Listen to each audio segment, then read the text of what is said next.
Hey guys. Yeah, I've been literally on sitting for 1 hour trying to make the camera connect to the server and it hasn't been working, so I apologize.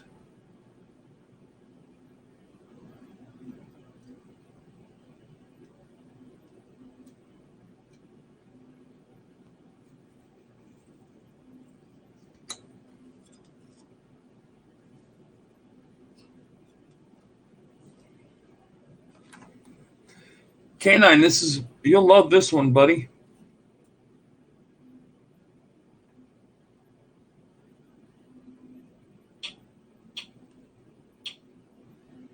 A franchise, a uniform which has largely defined the American pastime, from Babe Ruth and the first World Championship in 1921 to last year's Yankee Doodle Dandies. The New York Yankees, winners of 23 World Championships and in the playoff hunt again. This afternoon, for the first time in the second half of the 20th century, the New York Yankees have come to Philadelphia to take on the Yankees next. And hi again, everybody, with Kip Jacoby. I'm Larry Rosen. Welcome to Phillies baseball. Team Yankees, world champions, huge crowd, Labor Day. Got to make us have a great afternoon. Well, Larry, I'll tell you what a great way to put a cap on a beautiful Labor Day weekend here in Philadelphia. You got the Phillies, one of the hotter teams in baseball in the month of August against the defending champion New York Yankees. Doesn't get any better than that. In fact, probably the only way you could make it better than that is to come up with a great pitching matchup, and indeed we've even got that this afternoon. Yeah, some of the intrigue revolves around Hideki Irabu, who we'll see this afternoon. Irabu, West Valley Hill from the Far East, has not lived up to expectations. He's been the weakest link in Torrey's starting rotation and has been bothered in his 7 starts by the long ball. Irabu, as a New York Yankee, the ERA over 17, the numbers not quite where the Yankees would have liked. Well, the Yankees thought when they got Irabu they were going to get the most dominant pitcher in the American League right off the get-go. It hasn't happened that way for him, and that's understandable. So he's just averaging 5 innings a game, giving up over 7, but his mates have supported him with over 8 runs a game. That explains why he has a 4-2 record. Hideki Irabu will be interesting to watch this afternoon. Well, if Kurt Schilling had been getting 8 runs per start, he'd be a 20-plus game winner already in the National League. Schilling has been waiting since 1990, when he was an Orioles reliever, to get that first start against the New York Yankees. It is coming up next. Kurt Schilling looking for win number 14 against Hideki Irabu, as the boss is in the house. Come back for lineups when we return to Veterans Stadium in a moment.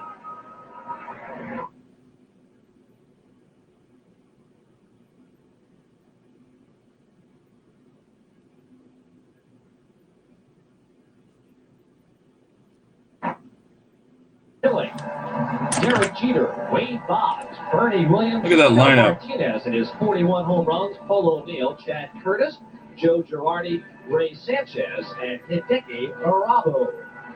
Defensively for the Phillies, Rico Brogna is at first, Mickey Morandini at second, Kevin Stalker's the shortstop, Scott Rowland at third, Billy McMillan is in left field, Schmid Ray Cummings in center, Tony Barron is the right fielder, Mike Lieberthal behind the plate, and on the mound, 30-year-old right-hander Kurt Schilling.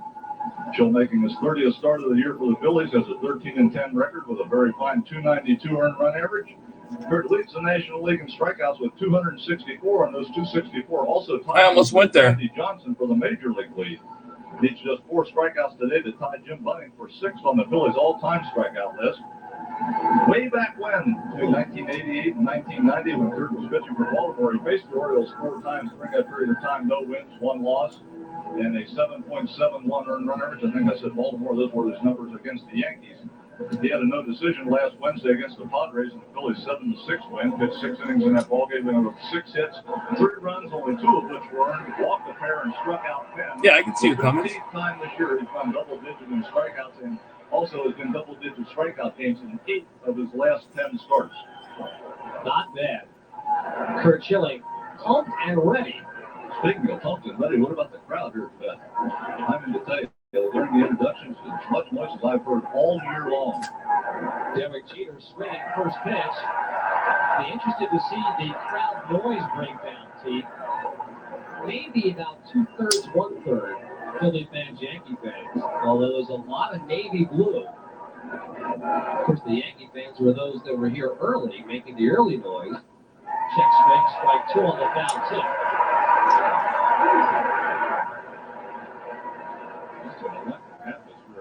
Stadium this afternoon as we mentioned putting a tap on a wonderful Labor Day weekend. What a great way to do it. Exciting ball game, the Phillies and the world champion New York Yankees. It's an 0-2 coming for Jeter. Lever ball away. Got it there. Struck him out looking. Strikeout number 265 for Schilling. And a lot of them have looked just like this team. And working the outside part of the plate on Derek Jeter, 0-2.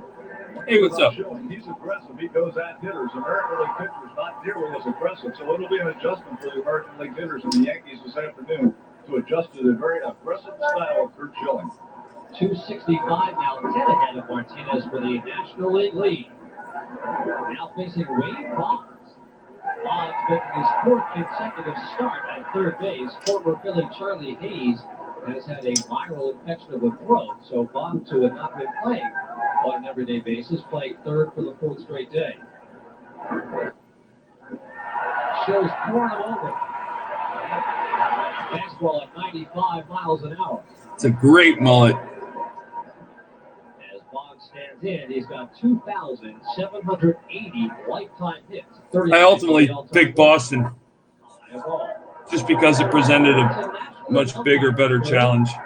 Gary Garley behind home plate, Jim Quick, young Kerwin Danley, and Dana DeMute along the baselines. Schilling stretches with the 1-2. I think he's ready to go today. 7 pitches, 6 strikes, 2 strikeouts, both looking. Wade Boggs painted right knee high on the outside corner. Take a seat, Mr. Boggs. Take a left. I'm working on the model. He'll face Bernie Williams, the hottest Yankee. Williams hit 395 and he just completed month of August. Switch hitter, that's 324 from the left side. Where he'll face Schilling. 2 strikeouts early for Schilling. 7 pitches, all fastballs to this point. Was the first breaking ball, misses. Yankees and Martinez, the 2 hottest Yankees over the last 10 days. Martinez waits on deck. Fastball to Stocker's left, gloves and throws, and a 1-2-3 first for Curt Schilling. Hey, what's up? It's going to be a fun game, guys. Let's take a look at the New York Yankee defense this afternoon. They have Tino Martinez at first, former Cub Ray Sanchez is the second baseman. Derek Jeter is the shortstop, the veteran Wade Boggs at third. Chad Curtis is in left. Bernie Williams in center. Paul O'Neill, the right fielder. Joe Girardi, former member of the Chicago Cubs and Colorado Rockies, behind the plate and on the mound. 6'4", 240-pound right-hander Hideki Irabu. Irabu making his 8th start of the year for the Yankees, 4-2 with a 7.07 earned run average.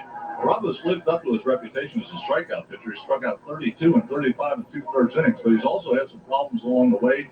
A lot of base hits, 46 of them, and 11 long. Gary Darling was kind of a dick, though. Not quite what the Yankees thought he was going to be, although he still is 4-2. Strike one to B.J. Cummings. Cummings at 272. As a Philly hitting at 344. Off speed pitch. That's that curveball? Yeah, it's got a curveball that he throws where it's a big off-speed breaking curveball. Mostly, primarily, though, he's a fastball split-finger type pitcher. You see the big looping curveball right there by Irabu as he gets coming swinging. Way out front. 0-2 for Irabu. Fastball. Broken back too high for the Jeter. Round number 1. Irabu's been fascinating to watch. All the hype as he came over. Wound up being sent back down to the minor leagues and has had some issues of composure. Where if he doesn't like the mound or the circumstances around it, it's kind of an on-par Eastern approach. Well, you got to remember now, this is a dramatic change for Irabu in just a few months coming from Japan over here to pitch in the major leagues. So, yeah, things are not going to be exactly the way he was used to being in Japan. It's going to take a little while for him to make that adjustment, but the New York Yankees think that he is a very, very fine talent and will eventually become a very strong major league pitcher. To Mickey Morandini. 1-1. Interesting take here. The Yankees have loved Morandini. Almost every rumor through the course of the summer included Mickey going to the Yankees. They eventually picked up Sanchez to play second. Up the middle and through a base hit. So Morandini with a career high 142 base hits is a one-out base runner. Also, the Phillies stolen base leader, and Arago looks like he can run against him. Take a look at our Nissan scouting report this afternoon on that Hideki Arago. He's basically a three-pitcher player: a fastball, a split finger, and a curveball. Now, the fastball had a little bit of a problem with it. Yankee people tell me he's liable to throw anywhere from 89 to 98 on, and it's not, on a given day he's throwing hard, another day he's throwing soft. It'll go from, pitch to pitch during the ballgame. Also, the split finger fastball, as we mentioned, the curveball is third pitch. There's been some concern about Arago's composure. He has very exaggerated emotions on the mound, and sometimes can take himself out of a ball game just by things that happen around. You'll remember an it. average fielder. So if the Phillies get a chance sometime, might want to drop a couple bunts down and see if Arago gets rattled. Base hit right field, Scott rolling. Morandini picked it up a little bit late. O'Neill was deep, so Mickey stops at second.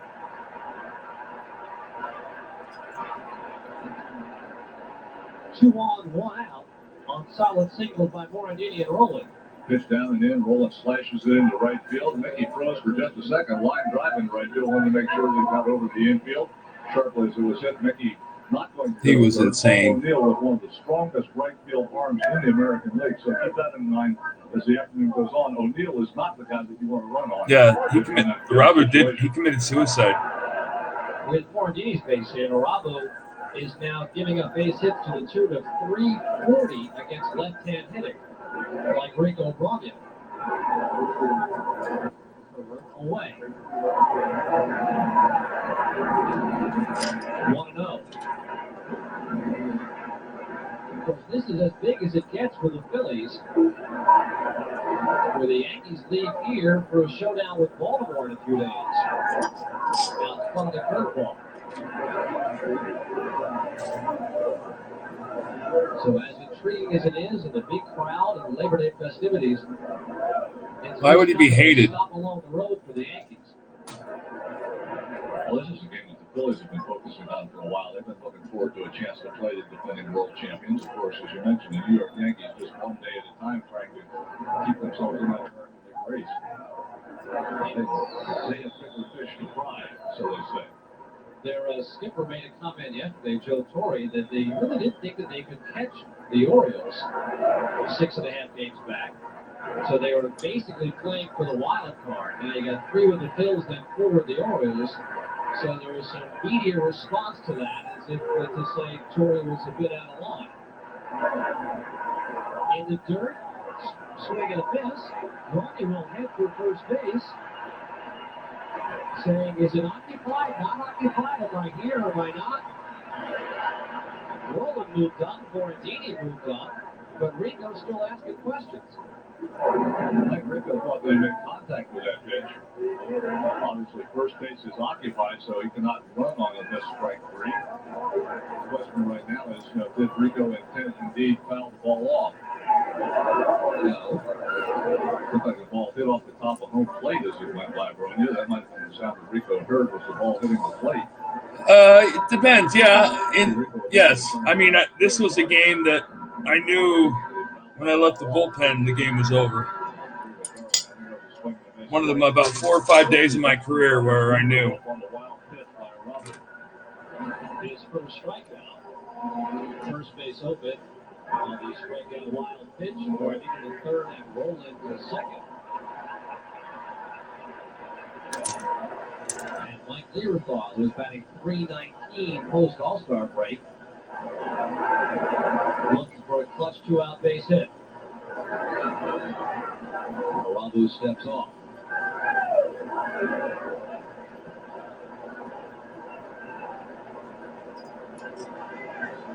Michael with 67 RBIs in the second half of the season has hit extraordinarily well with men in scoring position.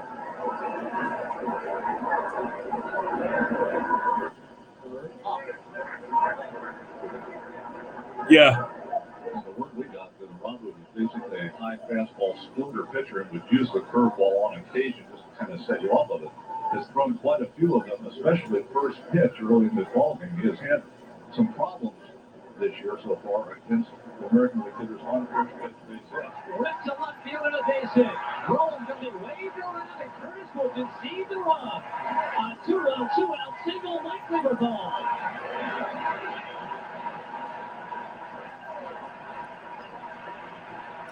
Look what the faithful here at the vet were looking for, some early action, early reason to cheer, and they get it from Mike Lieberthal as he climbs his one-ball, no-strike sinking fastball right over the head of Derek Jeter into left field.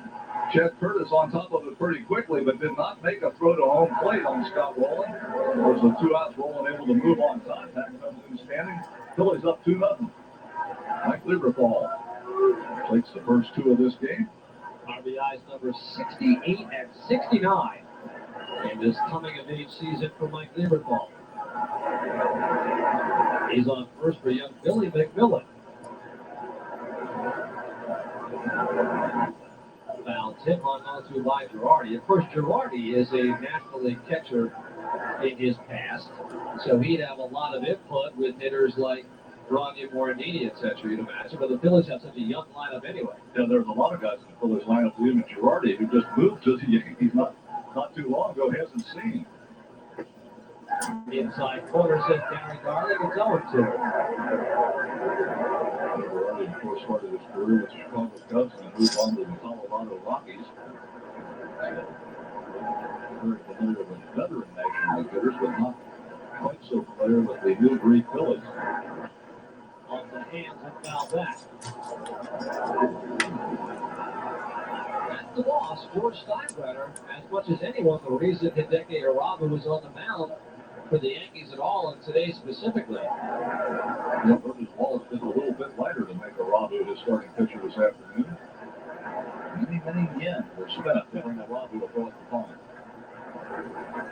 Off speed, swing and a miss. So Irabu shows a good slow curveball, gets a couple of strikeouts. But Mike Lieberthal's 2-out, 2-run single gives the Phillies a 2-0 lead. No. Yeah, Ed Wade was the GM then. That's right.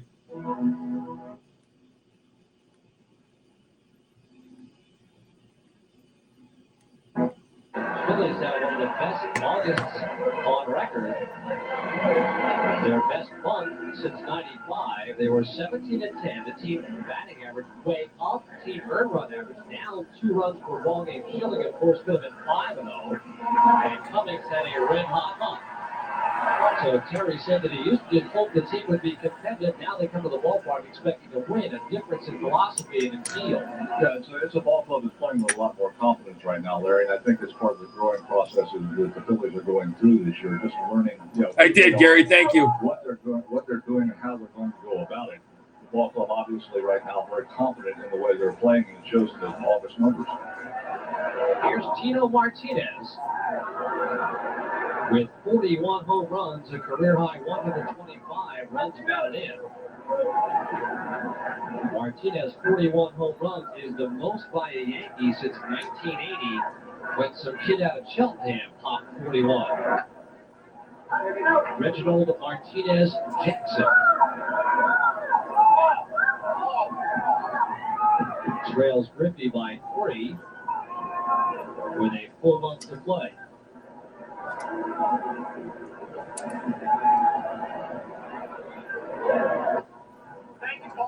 Terry talking about how well the Phillies are playing recently, and I think it's good that they play the Yankees right now during this period of time. Because remember back at the end of June when the Phillies were probably playing the worst baseball that they played all year long. They got into that stretch at the worst point in time where they were playing the Braves, the Marlins, the Orioles. They didn't really play at that point. I didn't have a favorite. Some tough teams and really got shellacked. Well, I was 30. Playing well. It's good to play a good ball club and see exactly how they fare now.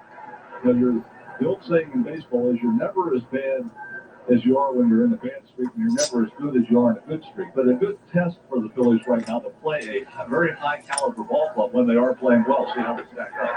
Swing and a miss by Schilling, who challenges Martinez with a 3-2 fastball and puts him away. Strikeout number 3 for Schill. High heat on the outside part of the plate.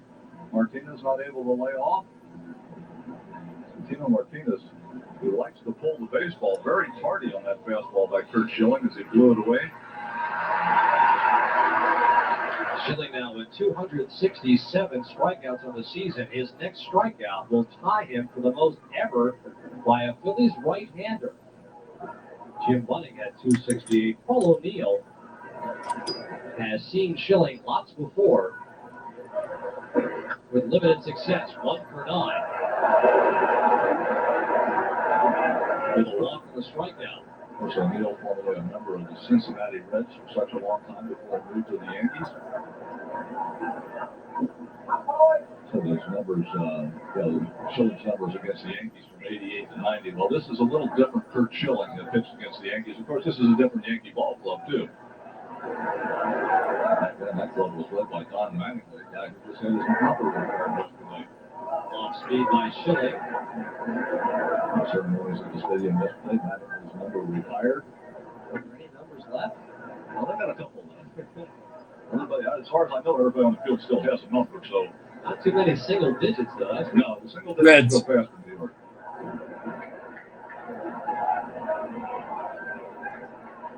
Paul O'Neill with a lifetime Yankee batting average of .317 still works that back end of the batter's box, takes a strike.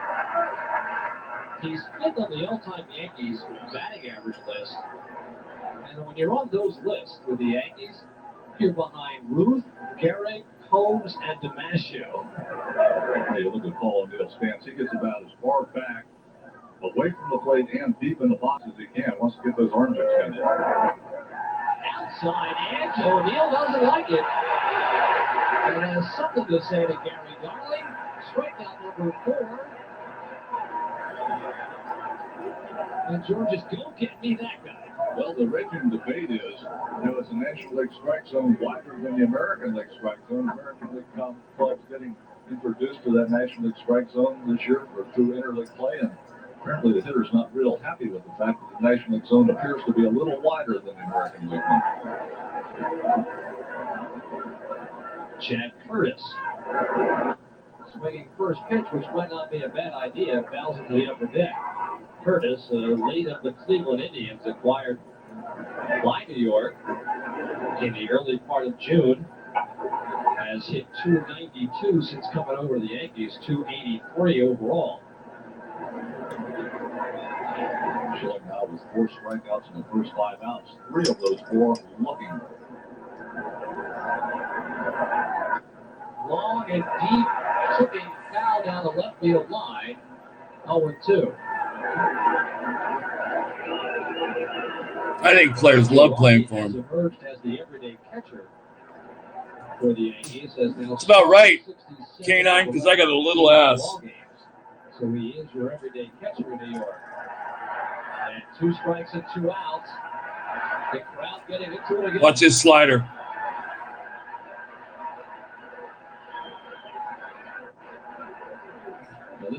One of the rare days I had my slider. We're here in the bottom of the second now with 2 strikes on Curtis. The crowd getting involved. Paint. Looking for strikeout number 5 on the afternoon. Outside corner, got him looking. And Curt Schilling notches another for his gun. Now the general moves up on the all-time Phillies strikeout list as he once more paints the outside corner. Phil's lead 2-0 through 1.5.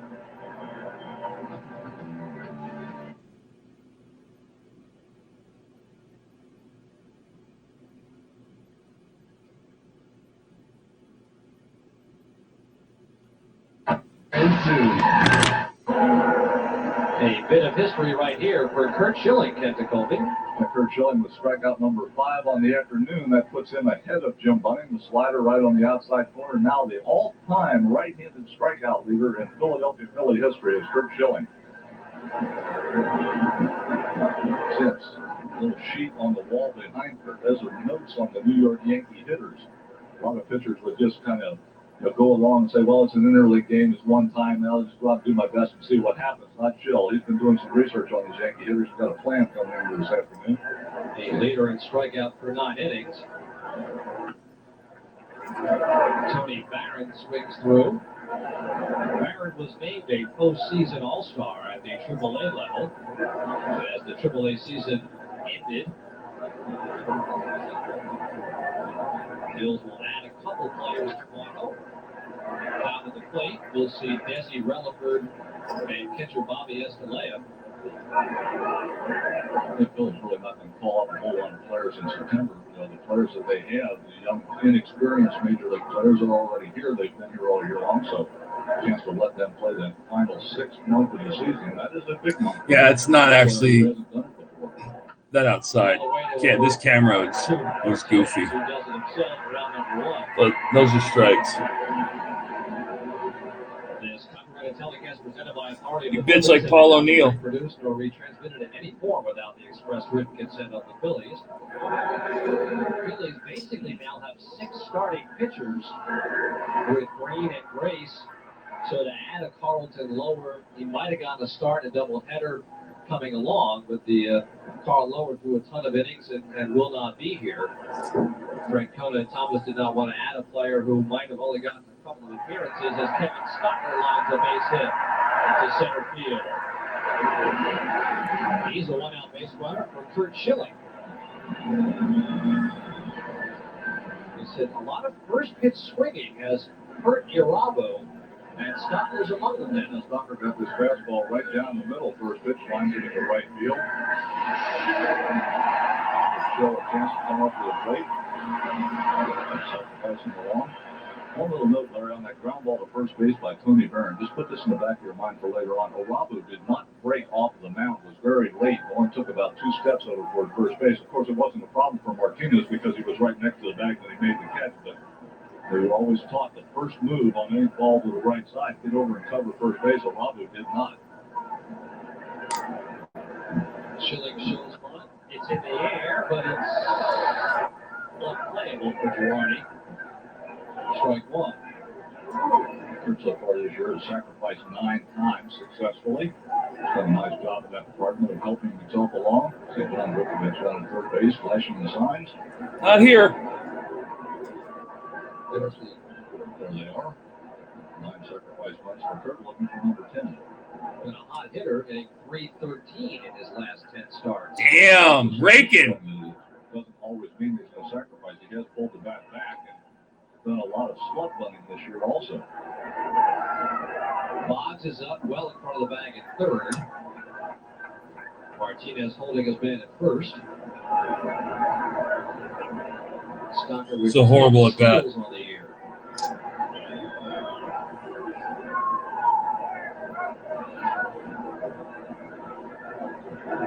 Pitch out. No one there to cover as Martinez broke in, so Stocker able to scamper back.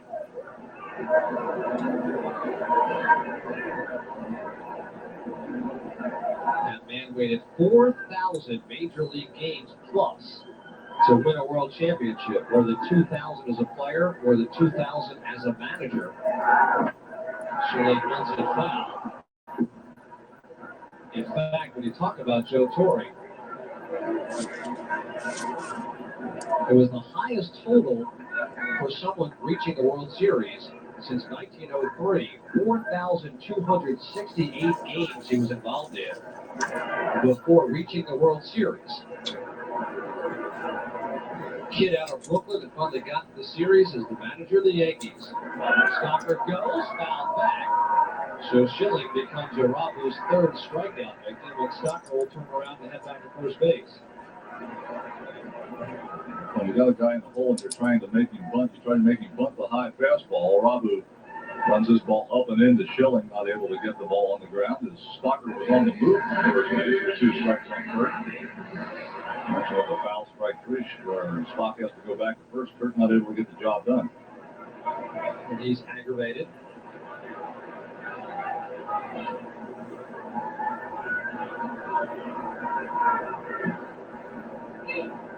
Vidre Cummings tapped to Jeter in the first.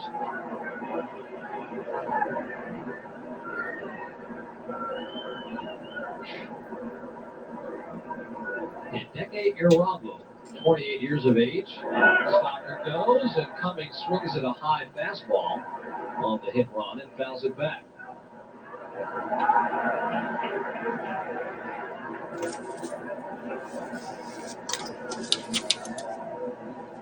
Vukovic, the third base coach, John, giving the signs to Cummings at the plate. Stockard at first base. No one has been thrown out while trying to steal on Hideki Arabu. Baseball is 5 for 5 against him. Off speed is up. As well as Schilling is throwing, and Arabu knows to be a little bit excited out on the mound. A good chance for the Phillies already up by a pair to put a little pressure on Arabu so he can get him rattled.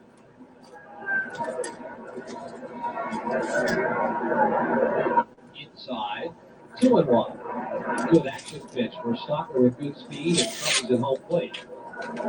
He has picked off one runner and walked 3 times.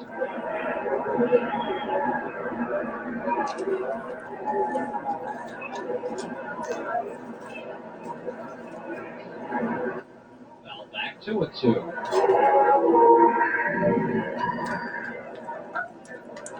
You can see why they've run on Arabu. It's very deliberate with that leg as he picks it up and gets ready to deliver the ball to home plate. Not a quick action whatsoever. Arabu is slow with that left leg as it comes up. Sometimes those habits are hard to break. And they say, I'll just get rid of it more quickly, but it doesn't work quite that easily all the time. Stockard goes. In the dirt, going throw. Stolen base number 11 for Kevin Stockard. Girardi had no chance.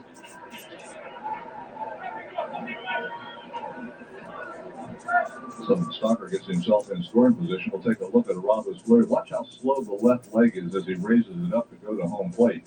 Not a quick motion whatsoever. It takes Arabu a long time to deliver the ball to Girardi. Even if Girardi had a good pitch, he was going to have a difficult time throwing Stockard out, who had a good jump. It's a full count on Cummings. Now 2 on and 2 out.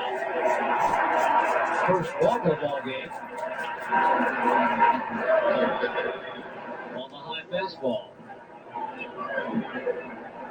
11 steals, by the way, is a career high for Kevin Stockard. And Mickey Guardini, who hit a bolt back through the middle, scored the game's first run.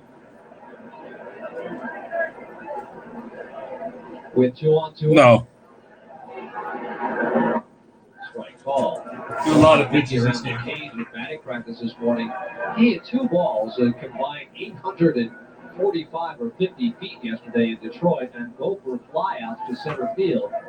Picked the wrong part of the stadium in Detroit as the Phillies dropped 2 of 3. Off the foot of Arabu. The infield single for Guardini.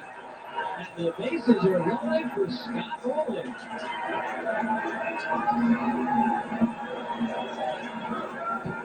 Mickey jammed by this pitch, hits it back through the middle again. Arabu not able to make the play as the ball just kind of skitters off of his ankles.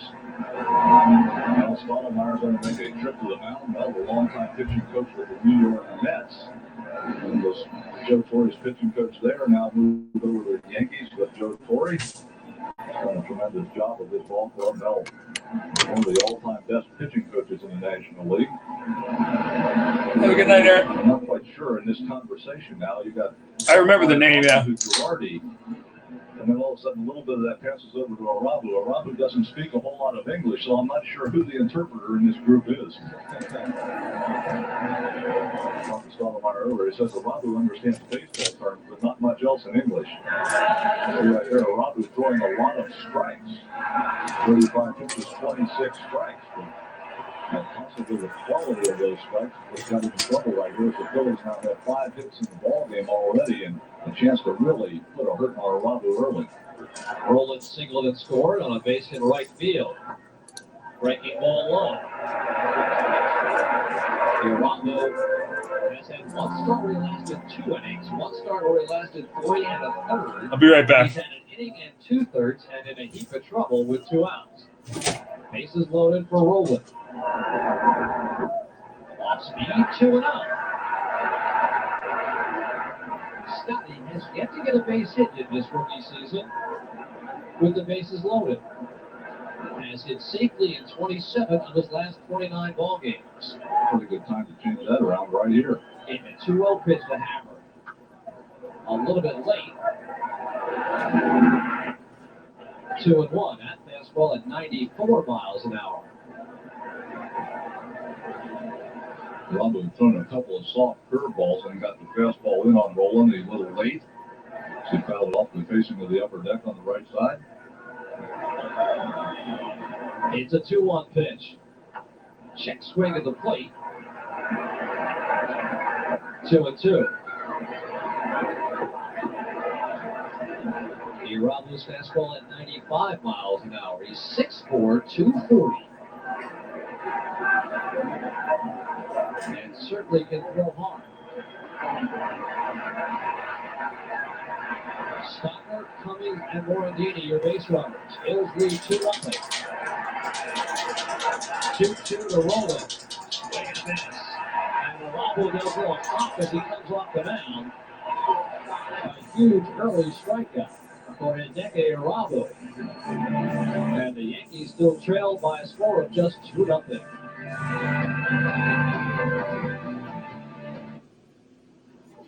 When I call, I may need a lot of answers.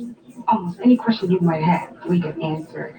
From how much your bill is, the date that the bill's mailed out, the date that it's due, any past due balances, if you have any questions about whether we receive payments, any type of usage, we can tell you how much different appliances will cost to use. We can even tell you how much it costs to run your hot tub.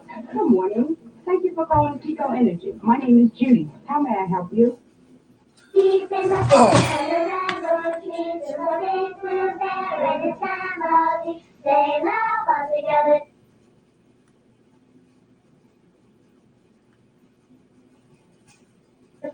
This perfect day for baseball. 0-1 on. Yeah, it was a great speed. I didn't hear it. I heard excerpts. Third. Got in on his hands and popped him up for Romeo. Can't see it. Now he picks it up. Out number 1. Hang on. Well, we got Bleacher Beach. We got the Extreme Games, maybe 48-52, something like that in terms of our crowd. The largest Labor Day crowd in Phillies history by far. And the most fans to ever see the Yankees play in the state of Pennsylvania. Topping a Forbes Field crowd in Pittsburgh from back in the World Series of '60. Ray Sanchez, who came over from the Chicago Cubs on the 16th of August, has hit 400 in his limited time as a Yankee. And you wonder what Hideki Irabu was thinking on deck. To right field, first hit for the Yankees in front of Tony Barrett as Sanchez smartly goes the other way.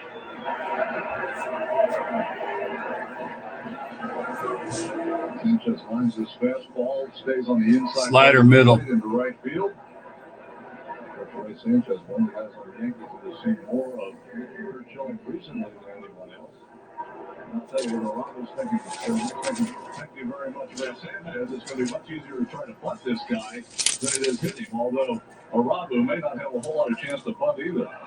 Grandia makes it over the shoulders again. He throws the arms up in the air. That was Hideki's first major league at bat. And it's Hideki's first at bat in a long time. His pitchers in Japan do not bat.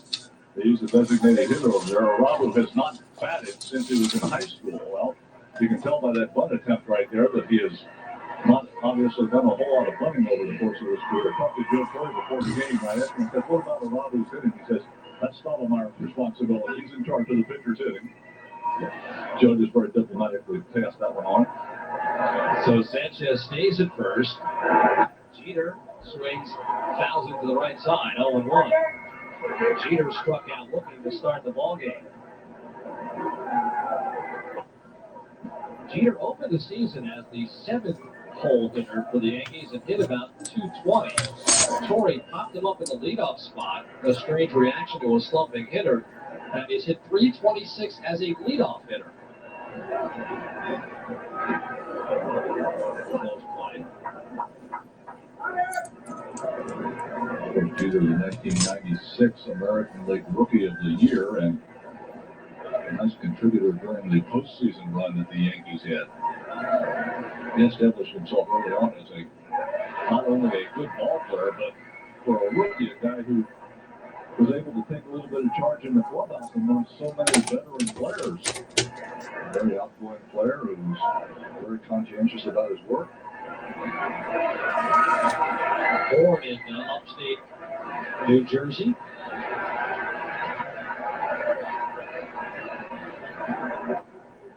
Missed. 2-2. No, all four seamers. In 92, and the first high school player drafted. The Yankees have only one other time. I didn't have a cutter. In the first round. He's in the Phillies dugout.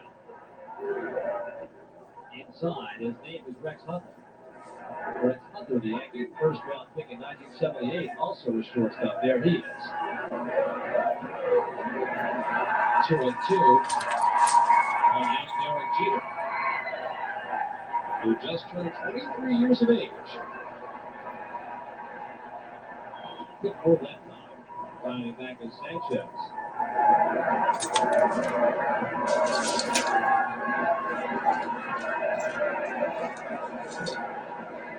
He got to me late in my career when I lost my fastball, but I owned him early. Swing and miss. Kurt Schilling, strikeout number 6.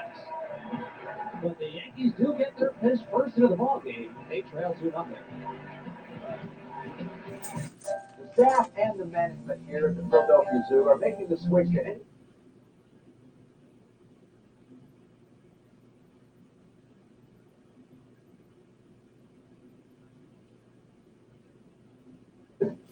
ball. 1-1.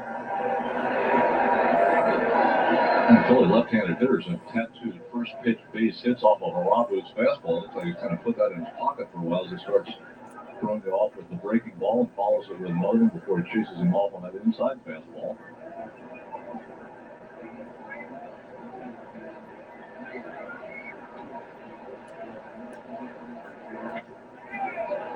Slapped the other way. Fair ball for Jeter. Down number 1. See, when Arabu first came up, faced Detroit, faced Cleveland, won a couple of ball games, and they were going over as George Steinbrenner checks his watch. We go back to the hitters and say, what do you think? What do you have? As always happens. And a lot of the hitters were saying he's just an average-looking pitcher. I'm sorry it's not politically correct or whatever to say this. And then some others were giving kind of the party line, oh, he looks like a great investment, blah, blah. It's kind of sometimes hard on a player to play scout and to kind of follow the politics of the situation. Yeah, well, I don't think players are really that interested in following the politics. You know, you want to give the guy behind you as much information as possible. And, of course, everybody had heard about Rabu and about how hard he threw. And when he came up the first time, wasn't throwing nearly as hard as that 98 that was advertised. So the hitters are going back and saying, hey, don't expect as much as you think you're going to expect. The guy's throwing 91, 92, and sometimes it was down as low as 89. So you try to give your teammates as much accurate information as you can, especially against a guy they haven't seen before. Swinging a miss by Lieberthal, who gave the Phillies their 2 runs with a clutch line drive base hit with 2 outs in the first. David Justice, specifically after facing Arabu, told reporters, I'm not going to, put this guy on some artificial pedestal. It just looked like an average big league pitcher. It's not. And a number of the Japanese media people then went back to Arabu and went to Steinbrenner and Torrey, etc. And it became a little bit of a cause.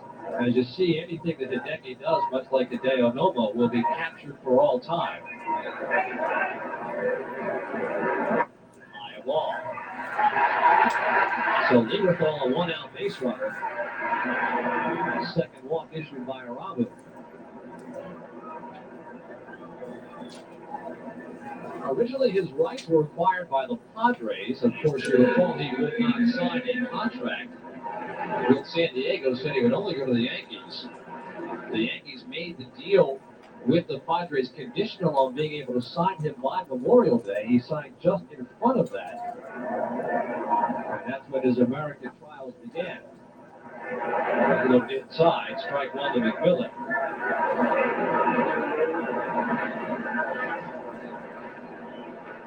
They tried to bring Arabu along slowly, but everything he did An A-ball and AAA for being sent down.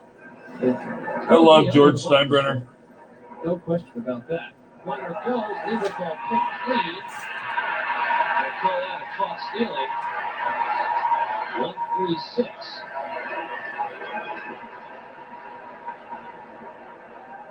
Second pickoff for Arabo. So even one of the most unlikely Phillies to run, Mike Lieberthal taking a shot at running on Hideki Arabu as Arabu's throw over to first base and then relay from Martinez to Jeter and plenty of time to get. Teague sounds like he's got a mouthful of marbles. Mike at second base. But it's pretty obvious that Terry Francona is going to try to put the running game into motion with Arabu on the mound. A rip down the right field line, but well foul. 0-2 on McMillan. Let's go back to Arabu for a second. You're talking about how much publicity there was even before he signed, as opposed even compared to after he signed and when he was doing the minor league thing and trying to get himself ready. It's one of the problems with a player when you take a player and he's so built up before he ever gets here. There's really no way that a player can live up to the publicity he gets before he gets here. We see it happen a lot of times with players, and you just hope, if it's one of your players, that they can kind of survive that period of time. I didn't have a changeup. Establish themselves later on as a good major league player. That's well said. Off speed, good pitch by Arabo as the battle of the crowds begins to fit.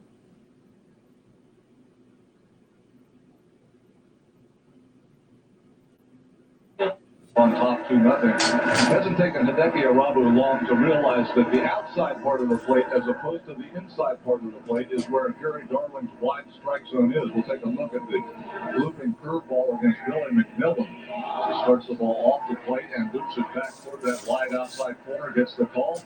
You don't have to be able to speak English to understand what side of the plate is the wide one. Yeah, I actually talked to him last night. Very long, deliberate motion as he delivers that ball plateward. Good arm speed right at the end as everything is nice and slow, and then all of a sudden the arm just snaps through on the big right-hander. Here's Wade Boggs. First pitch swinging, checks it in, fouls it back. Boggs struck out looking. Interesting number I read the other day on Wade Boggs. Now this goes back to last year. Listen to this stat. Only 4% of the time that Wade Boggs swung the bat did he swing and miss the ball completely. He got the bat on the ball 96% of the time that he swings it. Straight up to Barron, who's having a little trouble with the high sky. Has it round number 1. And that's unbelievable that a guy swings the bat 96% of the time that he swings at the ball, he gets a piece of it. Well, he has batted almost 8,500 times, and struck out 630. It's an impressive number.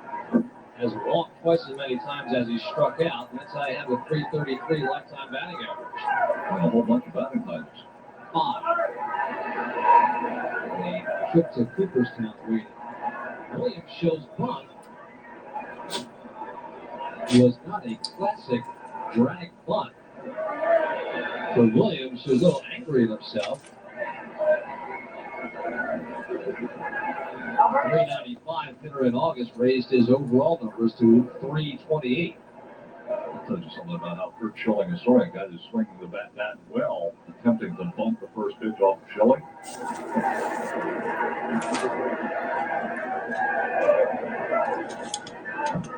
One and one.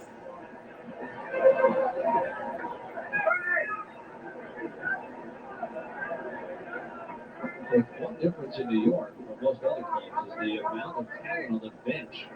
The money, the veterans, the names, Strawberries, Reigns, et al. Yeah, one thing Joe Torre cannot complain about is the fact that he doesn't have all the weapons he needs. He's got them. 2-1. Darryl Strawberry, an active member of this team. We saw a note on Darryl, the only player in the history of baseball that played for the Mets, Yankees, Giants, and Dodgers. All the teams that ever played in New York.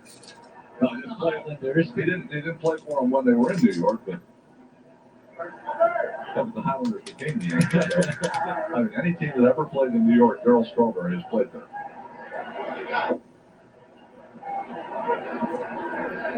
Williams is out of San Juan, Puerto Rico, about to turn 29.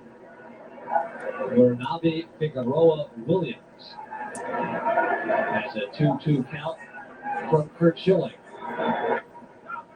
Archie was left who was born in Guinea, on number 2. As Williams was relegated to the put-it-in-play swing, hit the 2-hopper to Mickey. Not a lot of comfortable swings against Kurt Schilling.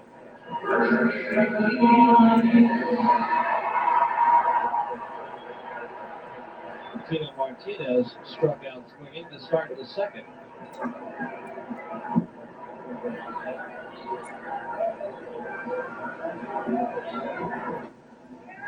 Why would he have been fired?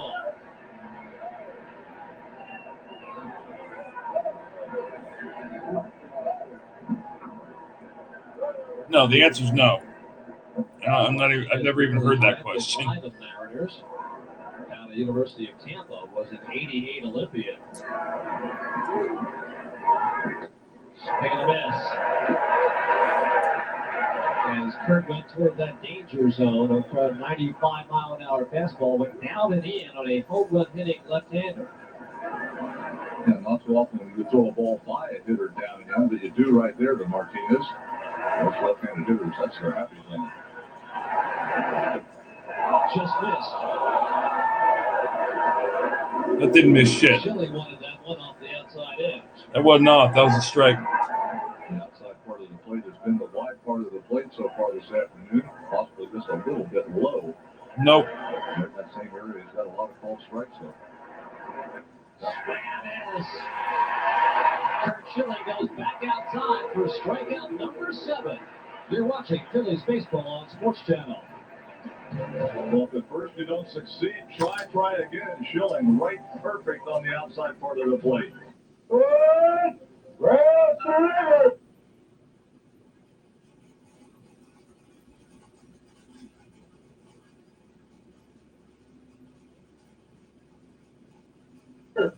Move to the bottom of the 4th.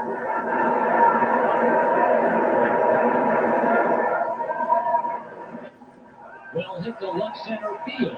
Curtis looking up, gone!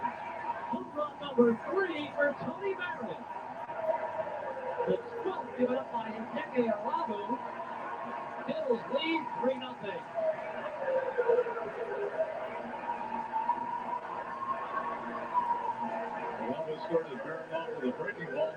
No, four-seamer split. We talked about it before. Arabu has had trouble with the long ball. This is just a straight fastball, fly high in the middle of the plate. Tony Barron gets it up over the wall in left field. Chad Curtis decides to toss it up in the crowd. So the long ball again is struck against Hideki Arabu. Kevin Stocker stands in. Yankee bullpen still quiet. As Arabu yields the 3rd run. Off speed to Stocker as it pulled down the right field line. Will catch and not be touched by his man. Slotted safely to Stocker. He's 2 for 2.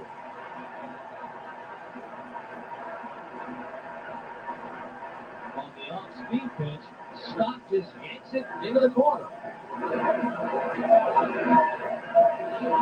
Nice job by Kevin staying back on this off-speed breaking ball as it loops to the inside part of the plate. Arabu trying to drop that over the outside. Take care, Farley. Got it in the middle. Stocker out in front. We mentioned Paul O'Neill with a strong arm, even though he was off balance. Able to get the ball back in quickly. Stocker able to slide in with a double. Number 22. Of course, O'Neill has played right field awful. No, it wasn't nasty. With that arrow to make sure he was charging and made a play of it at second base. See what Kurt tries to do here. He's going to try to punt the ball or try to hit it to the right side to get Stocker over the third base. Bunts it in the air and over the dugout.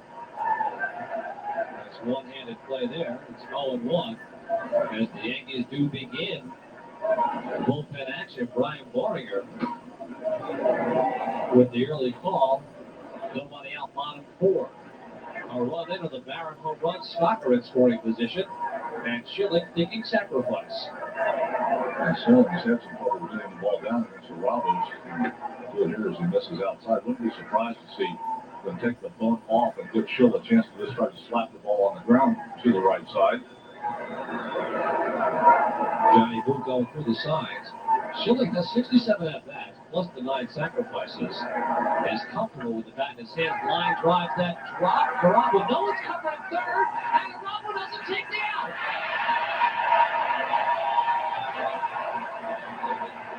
Probably called a sacrifice fielder's choice. A blazing speed screwed him up. The third base was vacant. Yeah, big defensive breakdown right here for the Yankees. The Schilling doesn't do a very good job at all. Pops the ball up along the third base line. Arabu lets it drop. Takes a look right now. Wade Boggs right next to him. Takes a look at second. Then all of a sudden, Jeter, who's standing over by the bag at second base, doesn't realize that Boggs has come home. And Boggs charges on that play. It's Derek Jeter's responsibility to get over to third base. He's standing very quietly at second base. Nobody covering third. Stalker moves to third. I always wore spikes because I was never on the turf. BJ Cummings batting takes strike one inside corner. I've not heard the official scoring. It has to be a base hit. The ball wasn't mishandled. Geraldo just elected not to throw to first base. So runners at the corners. That's in the dirt and in the dugout. Run number 4 scored by Kevin Stocker. Kurt Schilling moves up. On Arabu's second wild pitch, Phillies lead 4-0. Now we're seeing the composure issue that we talked about early in the ballgame with Arabu is one play on the butt play. Now all of a sudden Arabu takes his ball and bounces it well into the dirt. Kevin Stocker over at third base has the easy trip home as the ball bounds all the way into the Yankees dugout. Kevin just trot on in with run number 4 of the afternoon. Kurt Schilling at second, no force now. He's down there, and Arabu has the wheel spinner. Fight for a base hit. Cummings wants it foul. George doing a little nail biting. He wants the right hand. No, he's just pointing.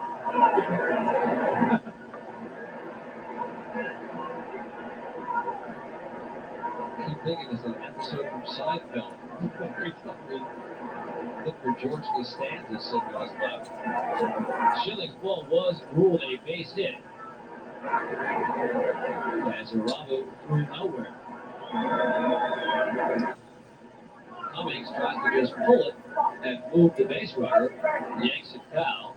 Still 1-2. I love George. The Phillies with a great opportunity in the second inning when they loaded him up with 2 outs, but Arabu able to get out of that by striking out Scott Rowland. Another opportunity right here in bottom 4 to bust this game wide open. Cummings had a good swing at that. Now it's straight back. Ventura runs in already. Top of the order up with Kurt Schilling on second base. Nobody out. By the way, it was 1,000,000,000 degrees on the field this day. Smoking hot. Again, Cummings trying to pull that pitch despite its location.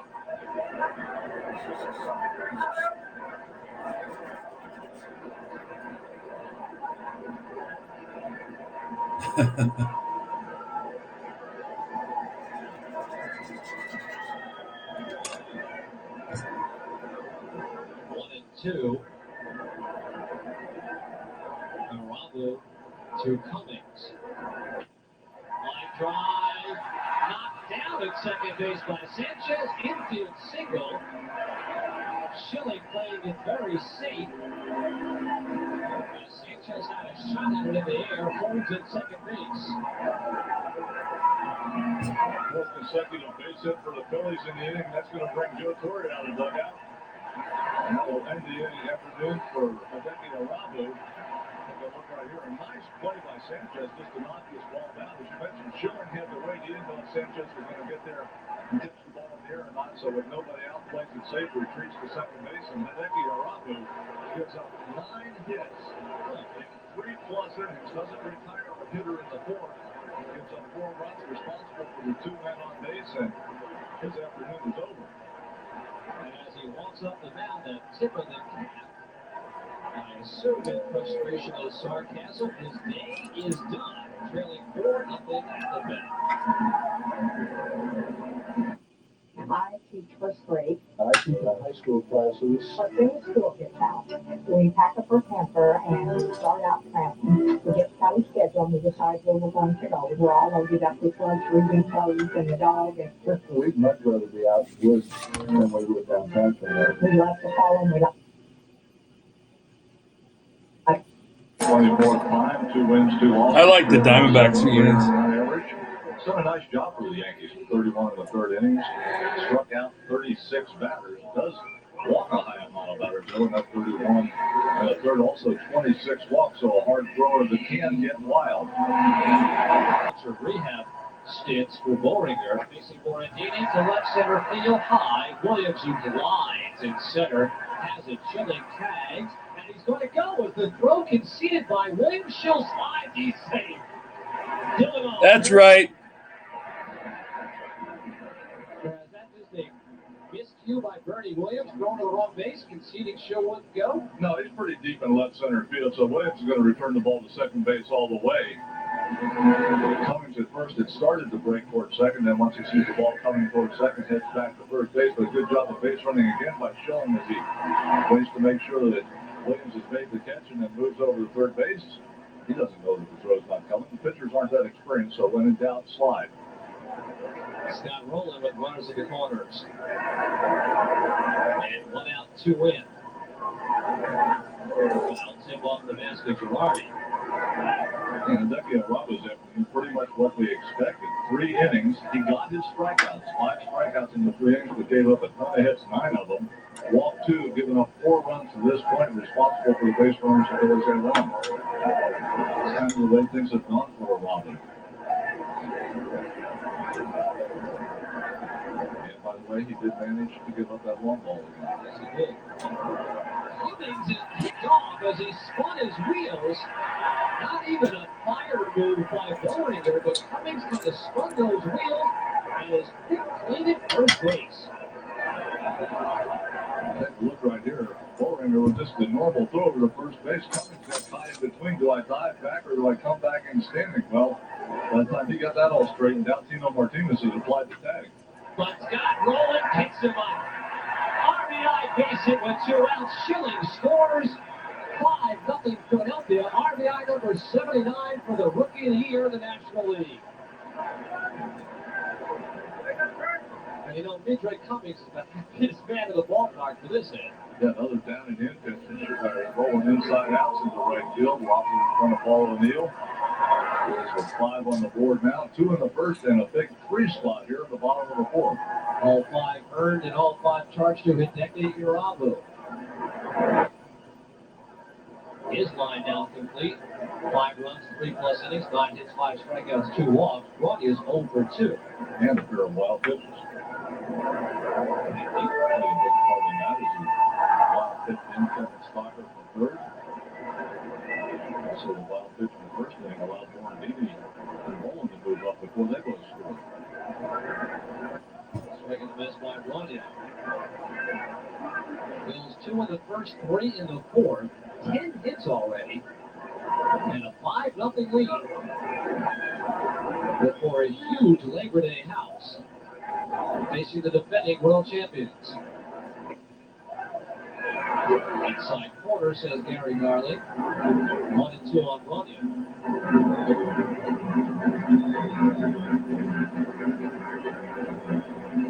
Boringer has been on the Columbus to New York shuttle the last couple of years. Well inside, 2-2. Boringer was a highly touted starting pitching prospect a few years ago, traded from the Cubs organization to the Yankees for Paul Ossenmacher, and the Yankees have made him into a relief pitcher. His progress has been slow but steady. In the hole, Ibrahim Sanchez goes down the 4th inning, but it's a big inning, 3 runs, highlighted by the Tony Becker home run. He'll take a 5-0 lead through 4. Trump's not running again.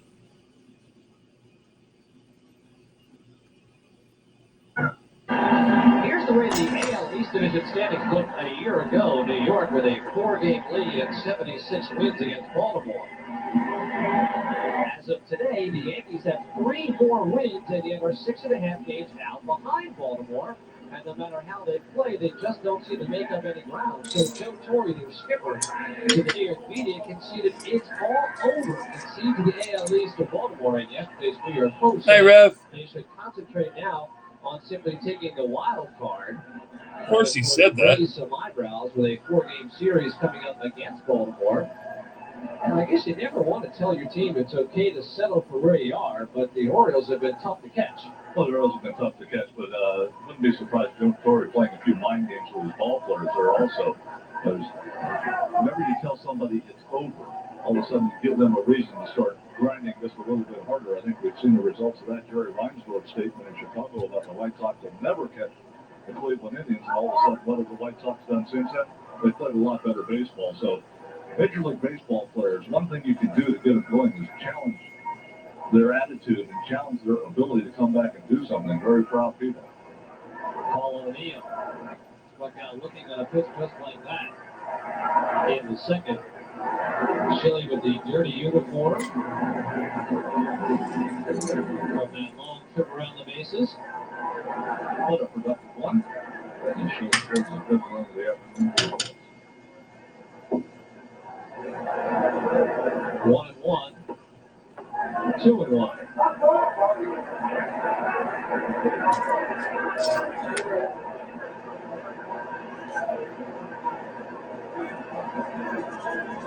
O'Neill also has a career high in RBIs with 105 in 1997.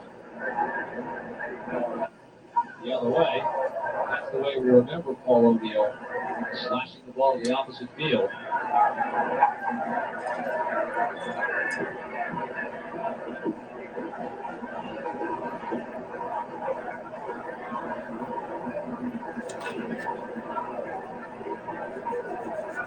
And Chile will offer a 2-2.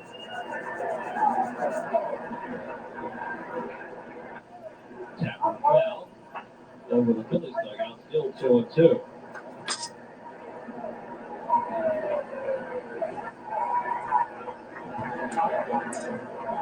O'Neill, a lifetime 283 hitter, in the American League a 315 hitter, in the National League a 259 hitter in similar numbers of games. A strange discrepancy. Got him looking outside edge. Strikeout number 8 for Kurt Schilling. Put it up there, boys. Same formula as last time. Get O'Neill to 2 strikes, paint that outside corner right at the knees. Nice wide outside corner this time. O'Neill argued a little bit the last time. This time he knows that pitch is going to be a strike. Just headed back to the dugout. Is Kurt Schilling. Tucks the head down, and then all of a sudden, bingo. Nails that outside corner again. Has 8 strikeouts, 5 looking, 3 swinging. To left field. McMillan calls it all the way. And Jack Curtis is now number 2. You don't see too many of those when Kurt Schilling's on the mound. 1 pitch outs. Gets Curtis swinging on the first pitch.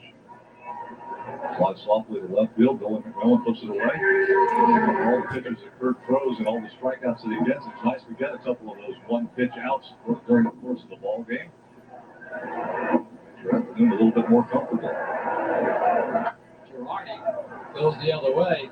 Interesting, as Schill was delivering that pitch, B.J. Cummings was sprinting from left center field to right center field as John Bukovich, Brad Mills down in the Phillies dugout were reminding him that Girardi, they played to the opposite field. It was a good trot to get from side to side when the pitch was fouled back. They hit it to right center. B.J. would have had a nice running jump on it. With his left center, he had to slam the brakes on it in a hurry. Might have been some sparks coming off those shoes. Your defensive coaches, Book and Mills, strange hand signals that they give the outfielders. 1-1.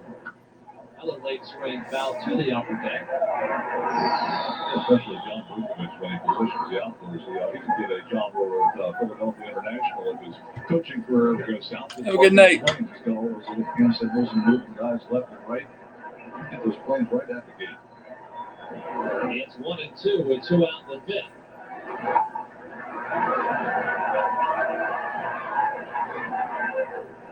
He didn't strike three, swinging.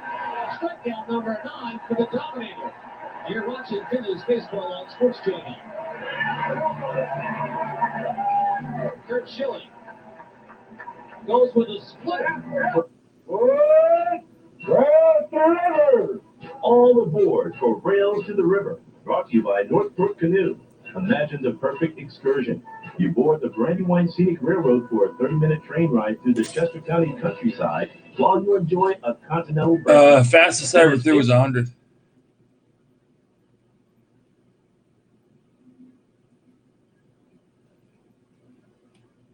Chevy, big value, big savings event. Right now, get 2.9 financing for $15 Have a good night. factory cash back at your local Chevy dealer. Time now for our Discover Card playback, something we haven't seen much of the last couple of games. Kurt Schilling strikeout on a split finger as he gets Joe Girardi. His fastball has been just so dominant in the last couple of games. He hasn't needed the split finger. Got 10 of them the other day. I don't remember any of them coming on a split finger. That's the first one I remember this afternoon out of the 9 that he has. And Schilling with 9 strikeouts through the first 5 innings. Neverthal to right field. O'Neill breaks in, breaks back. Out number 1. We saw Yeah, in the on game. line for Schill thus far. 54 100. pitches. Fastest time in the 5 innings. 40 was 100 Last too. start, Schilling had well over 120 in a 6-inning start that wound up with no decision. That happens with power pitchers, but Kurt's only got 54 pitches in the ball. Yeah, a very low total, especially considering the fact that he has 9 strikeouts in the ballgame, but he has just been pounding that strike zone. Swing and a miss by Billy McMillan as he went for the downs. It's 0-1. Has struck out swinging and looking, now facing Brian Bullringer. 0-2. Bullringer in his second inning of work behind Hideki Irabu, who the Phillies roughed up with 2 in the first and 3 in the fourth. Inside, 1-2. Bullringer will be the second scheduled hitter in the top of the 6th. Has yet no action in the Yankees bullpen. Off-speed pitch, tap foul.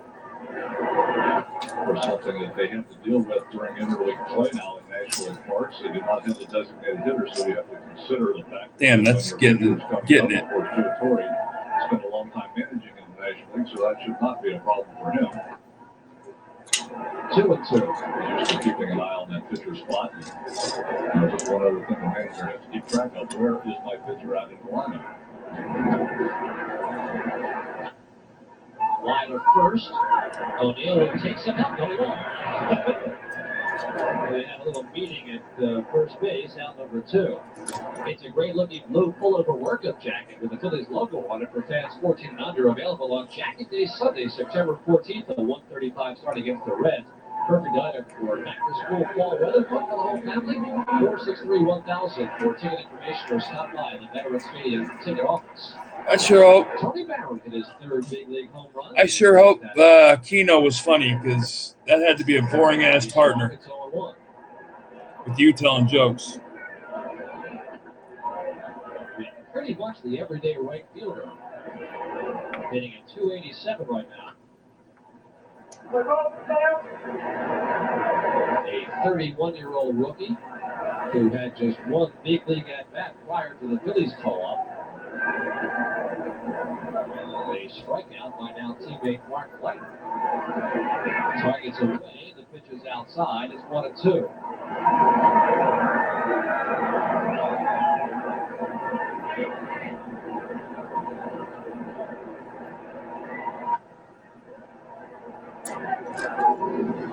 Home center interns here at Veterans Day, Amy and Maldera. That's just to send along happy 80th birthday wishes to her grandpa, Tony Maldera, over in Mount Laurel, New Jersey. We're glad to do that for you. Bullringer drops down, goes sidearm for a strikeout. So a 1-2-3 fifth. We're through 5. Bills lead 5-0.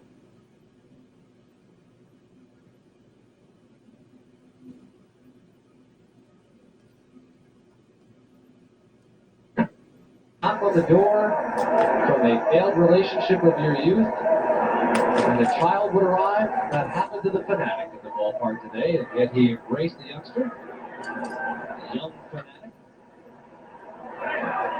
Had an act very similar to Dad. Top of the sixth, Ray Sanchez stands in. He's got the Yankees' only hit. A clean single in the third.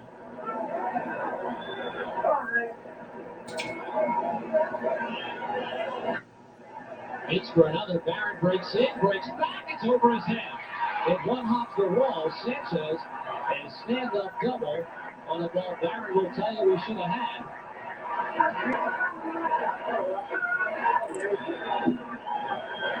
And we'll get Rock Raines as a pitch hitter. Take a look right here. Sanchez lines the ball to right field. Barron doesn't think it's going to go as deep, cuts across, and then goes back. Not able to get back quick enough as the ball one hops off the wall. So Ray Sanchez, the offense this afternoon for the New York Yankees, and he has both of their base hits, both to right field. Tim Raines coming off the bench, by the way. Here's Tim Raines. To hit for Brian Loriger, who settled it down for a couple of innings and kept his club afloat.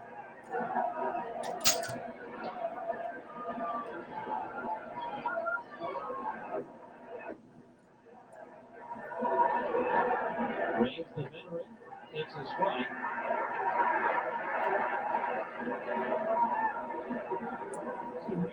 Over 2 as a pinch hitter, normally an everyday player. Has had some injury problems over the course of the '97 season, in and out of the Yankee lineup.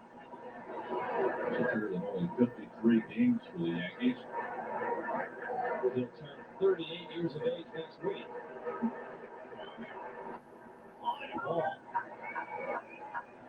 Raines over the 2,400 hit plateau and has stolen 794 career bases.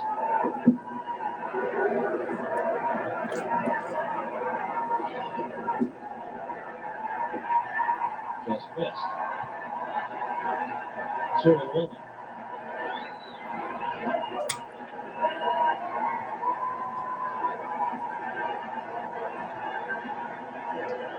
He's a 7-time All-Star.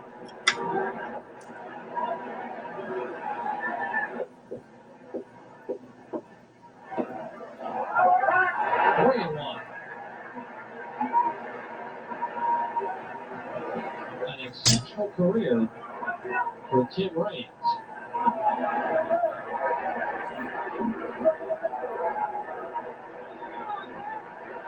And Chile behind the hitter, it's 3-1. Full count. For the first time this afternoon, the Yankee fans in the crowd have a little something to cheer about as they start making some noise here in the top of the 6th inning. It's been all Phillies through the first 5. The fans having all the opportunities to make some noise, while the Yankee fans taking their chance here in the top of the 6th. Swing and a miss. As Schilling blows away, Raines strikeout number 10.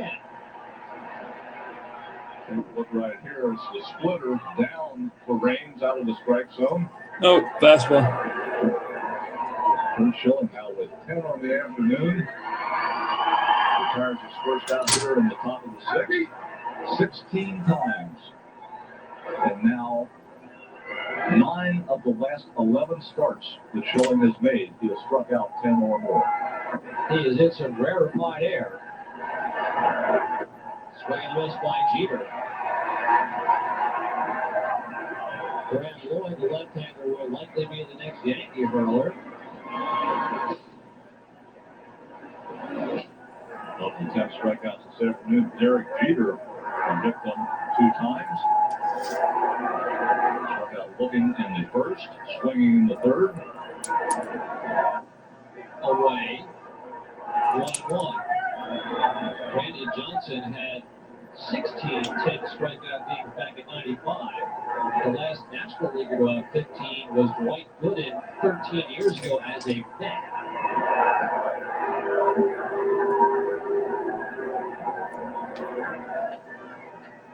front, tap foul.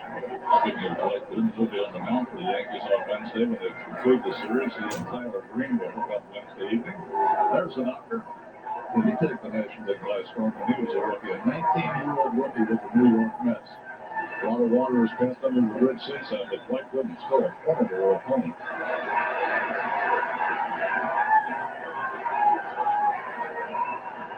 One and two. High. It's 2-2. The National League record for most 10 strikeout plus games in a year is 21, set by Sandy Koufax in 65.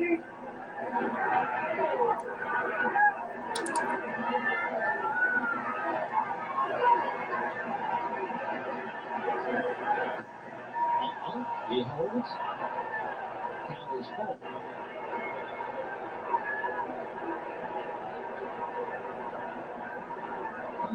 Mile-an-hour fastball by Schilling. He's missed just outside a couple times. You see Jeter really looking at those outside pitches. If Schilling can throw him a fastball on the inside right now, Jeter should have absolutely no chances. He is really being conscious of that outside corner. They're back out there, but the pitch does come in on his hands. Slap foul the other way. And that pitch was only on the inside half of the plate, didn't get all the way in, and Jeter fisted it down the right field side. That one reached 98 on the gun.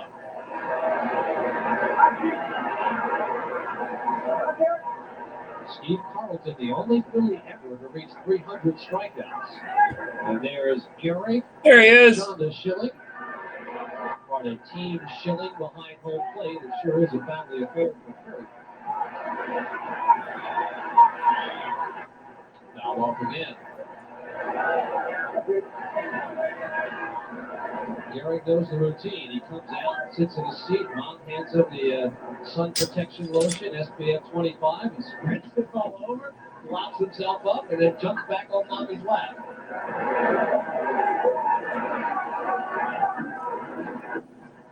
Another 3-2 pitch coming for Jeter.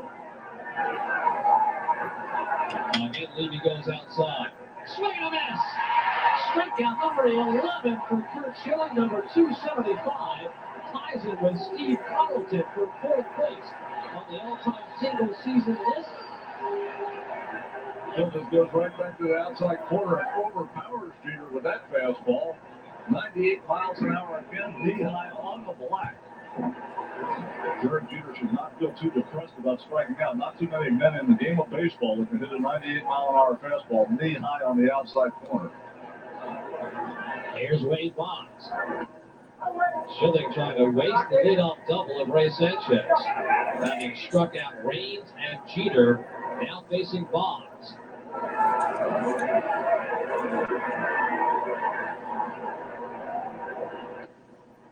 Two of them.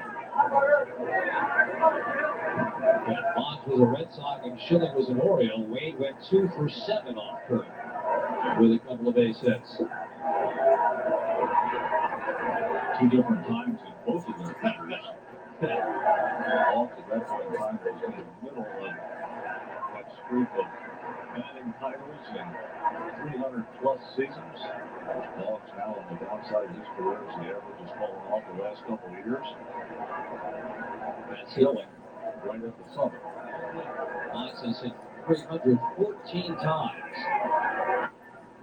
The other way foul. 7-2. Charlie Hayes, the one-time Philly who caught the final out of the last no-hitter in this ballpark. Thrown by Terry Mulholland. Yeah, I would have. Caught the final out of the last World Series won by the Yankees. 1997, right in front of the dugout. Now with a viral infection of the throat, so Boggs starting for the fourth straight day. Just missed. Schilling wanted that.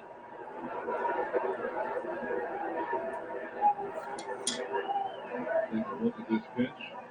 It's a little bit wide on the outside part.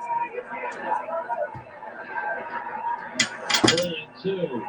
Schilling facing Wade Boggs. Sanchez still at second base for 2 out. Now the fair ball down the left field line. Vintage Boggs. The runner will score and Boggs holds it first. Good play, Billy McMillan. It's a 5-1 ball game as Boggs simply serves it over third base.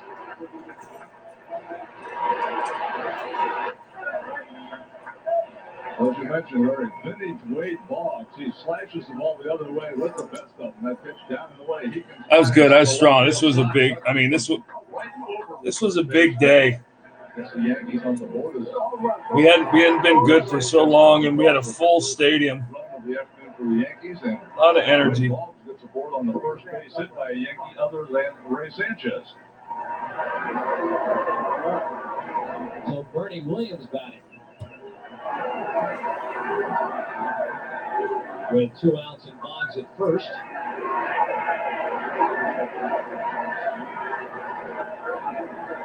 Williams and Sanchez, the only Yankees who have not yet been struck out among the position players.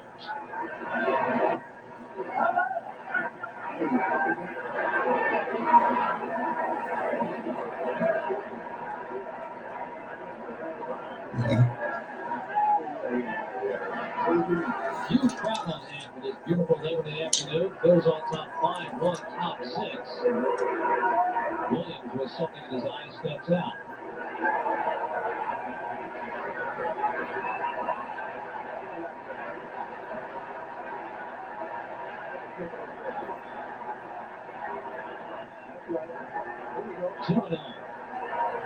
Lieberthal will go out for a little bit. Yeah, I know, Wade.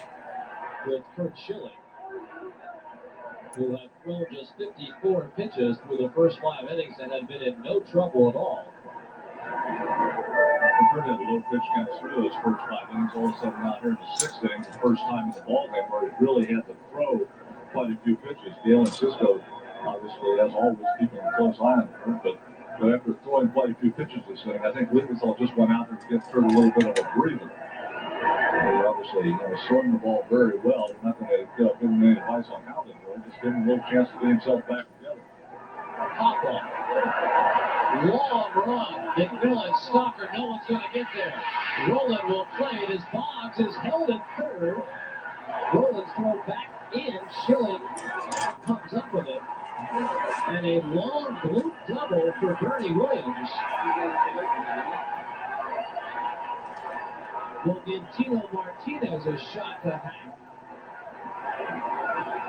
See McMillan way over in left center field with Williams at the plate. Nobody able to get there. Roland eventually makes the play. 2 outs and the ball popped to left field. Wade Boggs doesn't run as well as he used to. He moves from first to third, but ball in the air an awful long time. There's 2 outs for a guy not to be able to score from first base. His Boggs has to retreat to the bag. He's a great dude. Lieberthal back up the mound. Galen Cisco going to join them out there. Bernie Williams with a blue double down the left field line just into no man's land. Scott Rowland went straight back all the way down to that cut in the corner of the turf. That's Stalker, who was shaded over toward the middle, had a long way to go. And, of course, Billy McMillan over in left center field, a long way to go. You won't see too many high looping doubles like that. Next pitch will be number 80 for Schilling. And the 26th of this inning, Teague Martinez has struck out twice swinging. O'Neill has struck out twice looking. You've got first base open. But O'Neill will be the tying run, so it looks like they'll go try to get Martinez. Well, you let Schilling do what he's most comfortable with right here, and that is to try to make some pitches on Martinez. If he falls behind, don't look for him to concede. Martinez a good attack, fouls it back. The Phillies outfield is so deep and swung around toward right center field. Cummings is generally straight away, but to see McMillan over and Ballard almost to the warning track. So any kind of base hit's going to score 2 runs as Williams has excellent speed at second base. 0-1 on Martinez. Strike 2 call.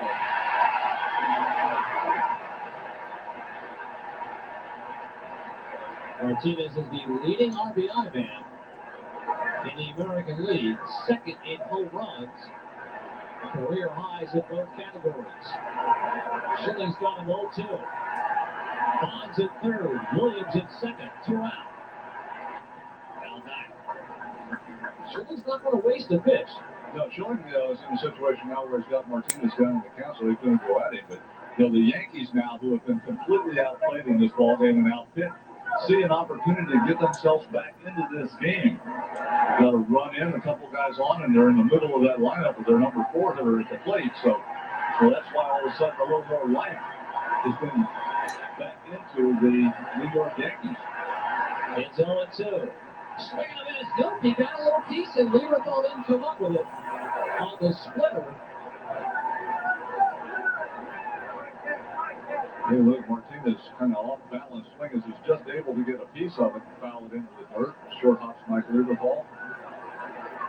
Good job right there. Martinez just be able to get his bat on the ball. He was completely fooled by that split finger. This lineup was stacked. Again, the crowd comes to life.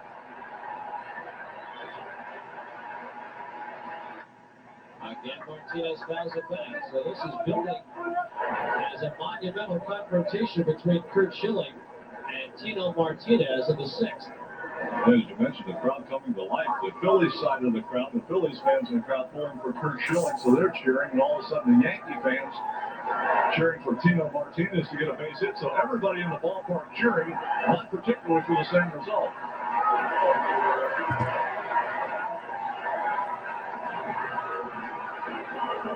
Martinez asks for time, and Garland gives it to him. With Ronnie playing exceedingly deep at first, Schilling's going to have to cover at first base and handing Cold Rico's way. In the air. Rolling, looks around, Premier Lou. Curt Schilling goes and gets Tino Martinez. And Garrett applauds Dad. Bill the 6th, 9-1. The staff and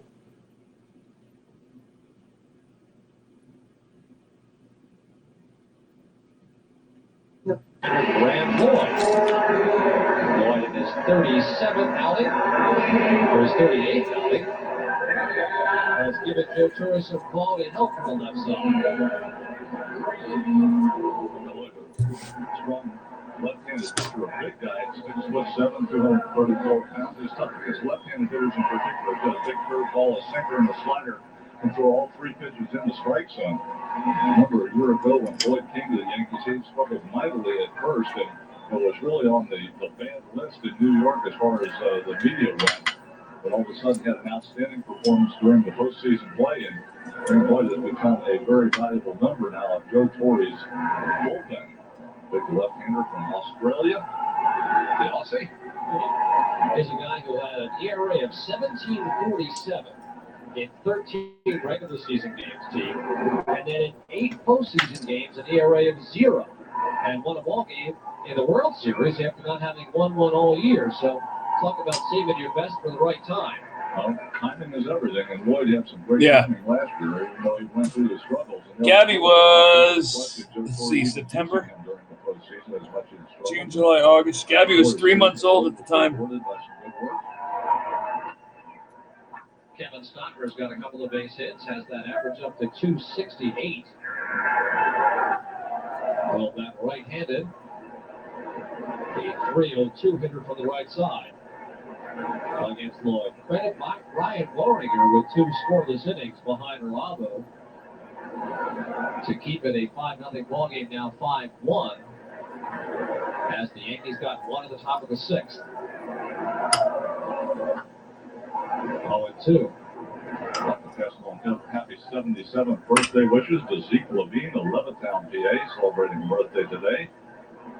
Also, Dom Sincotti of Philadelphia celebrating his 82nd birthday today. Happy birthday to both of those gentlemen.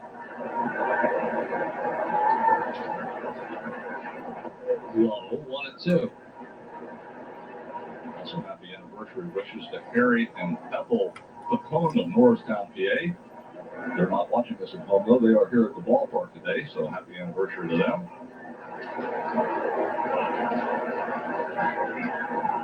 1-2, Lloyd to Stocker. Off speed and hit high in the air to short left center field. Who wants it? Williams will take charge. 1 out.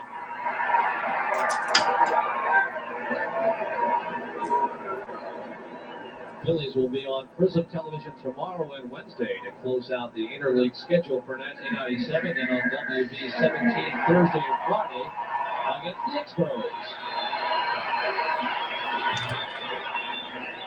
Big hand for Kurt Schilling, who got a base hit out of a bunt in the middle of the Phillies' 3-run fourth, where Hideki Irabu looked at third base, had no one covering, and then kind of ate the baseball. Irabu was a little confused on the play, didn't know where he wanted to go, and while he made that decision, Schilling able to cross the bag at first. Turned out to be a big play in the inning, as Schilling came across and scored the 5th run of the game for the Phillies eventually. 0-2. Also like to pass along happy 50th wedding anniversary wishes to Robert and Helena Coughlin of Cherry Hill, New Jersey, celebrating their 50th wedding anniversary today. Congratulations. Schilling throws the bat right to where Darryl Strawberry was sitting, if he hasn't moved, down by the Phillies. That wasn't pretty. So he is Lloyd's first strikeout victim, 2 outs. Chill way out in front of the off-speed pitch by Lloyd as Jack helicopters over and one hops into the camera well just next to the Yankee dugout. It hazard pay over there every once in a while. Center fielder Vidre Cummins.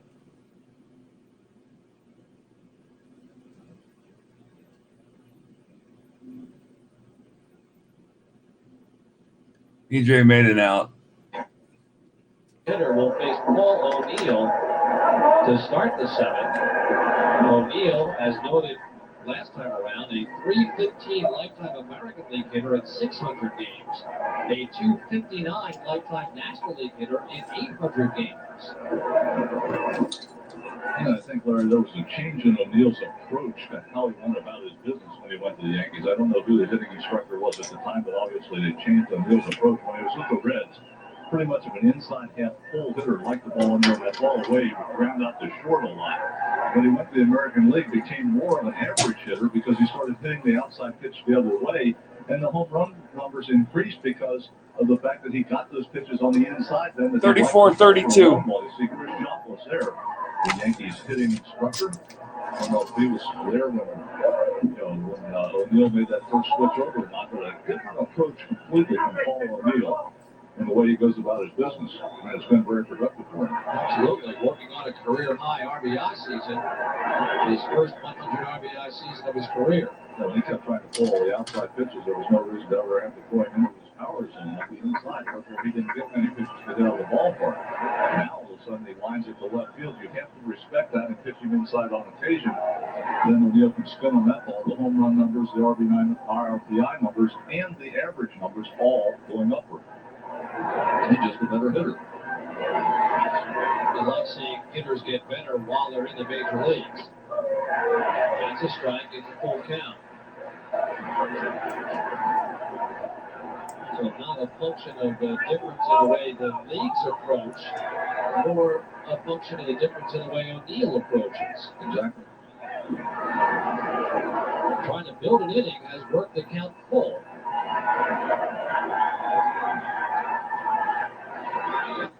Now straight back.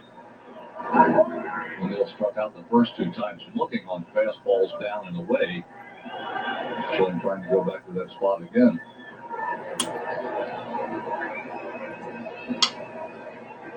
Got Paul talking to himself. Or maybe Gary Garland. Now look, if it's 6 inches outside this time, as he has indeed been called out looking. Lieberthal's out there once more.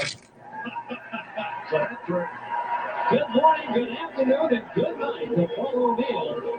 Strikeout number 12 for Kurt Schilling. All 3 of them, you could put the replay of the 3 strikeouts together. They would all look exactly like that, knee-high on the outside corner. O'Neill again back to the bench. No chance. Kurt Schilling has hit O'Neill in a hole 3 times. He made 3 perfect pitches right on the outside corner. Curtis. first pitch swinging, fouls to the crowd. What a difference a huge crowd makes. The atmosphere in here has been outstanding. And Schilling and the Phillies have responded. The biggest Labor Day crowd in the history of Veterans Stadium. Yeah, and players will tell you, we're professionals, we go out there and do it, but that's nonsense. A big crowd definitely excites both ball clubs, not just the Phillies, both ball clubs. You just seem to be able to perform a notch higher when you have an excited big crowd in the ball club. 0-2. After all, Major League Baseball players are entertainers, and like any entertainer, when you've got a big audience and a big audience is involved in what's going on, it gets you pumped up.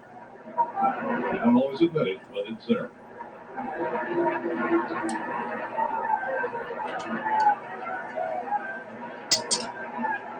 Now the crowd's hungry for strikeouts. Up and away, 1-2.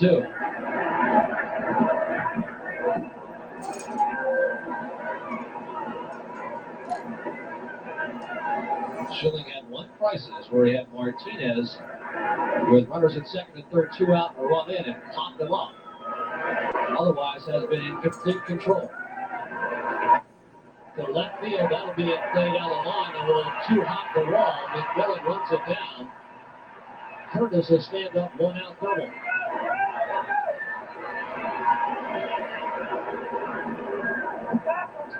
Not sure Kurt would be happy with the location if he saw the replay. Take a look at this pitch right here. It's a breaking ball that stays down, but in the middle of the plate as Curtis goes out and looks it into the left field corner. McMillan with no chances. He was again shaded well over toward left center field. The ball was down, but just not quite as far out as Kurt would have liked to have had it. Joe Girardi has struck out and popped up.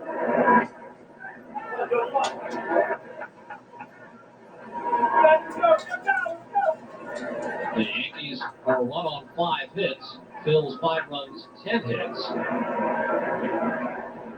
With 1 out, top 7. 2-0. Another typical Kurt Schilling afternoon. High strikeouts, low walks. In fact, as low as you can get. None. Behind the Girardi, 2 balls and no strikes. Bronya dives. What a play. Needs help. Schilling's there. Got it. What a play. Rico Bronya and a fine cover by Kurt Schilling. 2 out. I've seen Bronya make this play a lot this year. He dives just inside the line, catches the ball, carries it into foul territory. Kurt right on time as he covers first base. Bronya not guarding the line against Girardi. Still able to make the play and give Schilling a perfect throw right at the bag. Shaking it off as that's the hand that found the turf. That's a throwing hand as he skidded to a stop, put that hand out to slow himself down and try to get himself propped back up to make that throw. Rico and I were talking last week. The Phillies have not missed a 3-1 all year. There has not been a bad 3-1, an error from Rico to the pitcher all year. As Kurt will reach 100 with his next pitch, it will come to Ray Sanchez, who is 2 for 2 and has scored the Yankees' only run.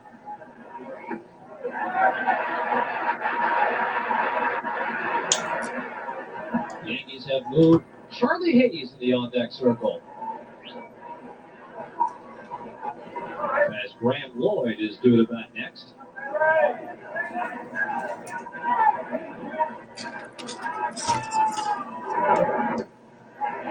Rico's the best defensive first baseman I ever played with. Mendoza. Ramiro Mendoza. He is up. Might have been one of the best I ever saw. And allow Hayes to bat. 0-2 Sanchez. Came in on him, and he fouls it to the right field stands. Still 0-2. Both of Sanchez's base hits in this ballgame have come to right field. Starts in the way with a couple breaking balls, catches the outside corner, and then tries to loosen up that outside a little bit with a fastball in. So that Sanchez in a situation right now where he can work either in again hard with the fastball or go back away with the breaking ball or The splitter in the dirt. A lot of options for Kurt Schilling right here. With Curtis at third, Schill will work from the lineup on the 0-2 as Levy goes away. Just missed 1 and 2. Short it to him outside. Situation you always want to be in as a pitcher is to have more than one pitch that you can throw. Right here, Kurt wanted to make the pitch on the outside corner, just missed. And they're back out there again. That is a strike-free, tag him out. Strikeout number 13 for Kurt Schilling. Curtis is left at third base. Stretch time of the ballpark. Phillies in control.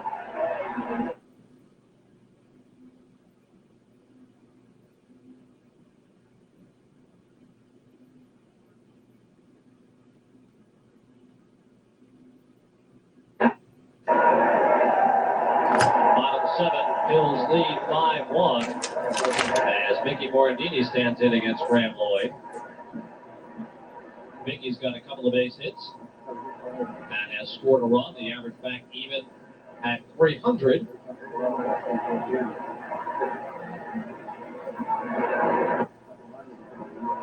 Two 2-0.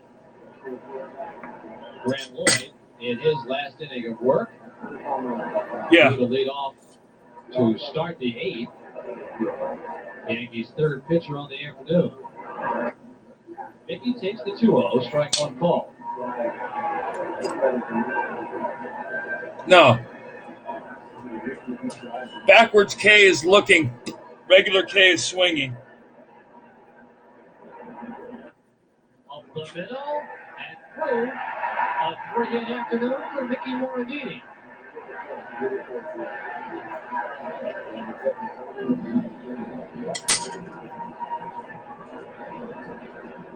Mickey Morandini played his first baseball game on this date in 1990. All those players called up during that September call-up when the rosters were expanded way back in 1990. Little did Philly fans know what they were going to have in Mickey Morandini at that point, but they have now outlawed the premier second baseman in the game of baseball, offensively and defensively. And the senior member of the firm since Darren Dalton moved to Florida. I believe he's the athlete with the most continuous service of any team in Philadelphia.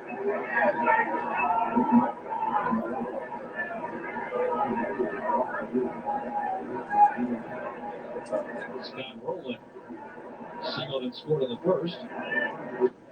For right field slicing.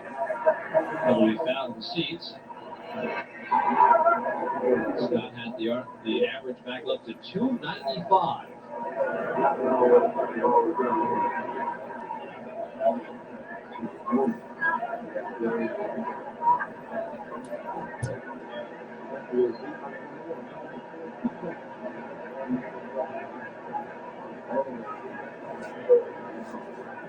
Inside.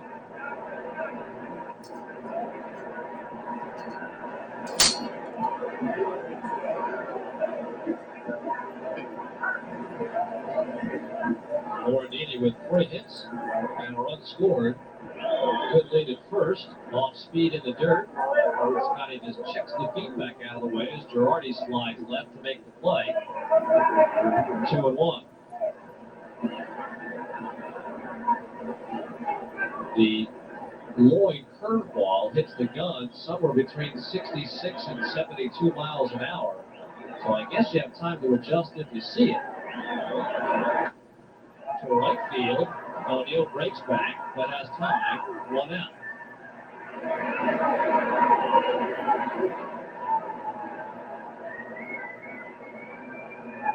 That'll bring up Rico Brogna. Rico had to join the club this afternoon, at least offensively. A brilliant play with the glove last inning.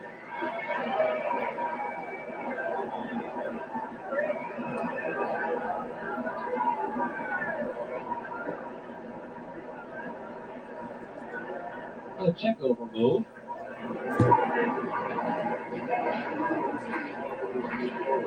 It actually isn't. The fanatic on the dugout getting the crowd going with the belly shake. That's high and ball.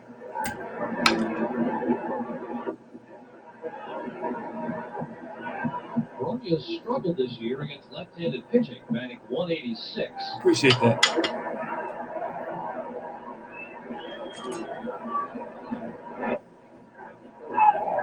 Wow.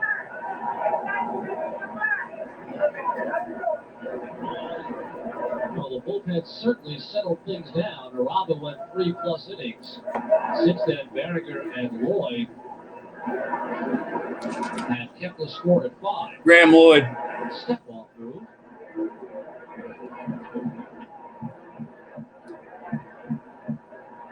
Morandini is back. Yeah.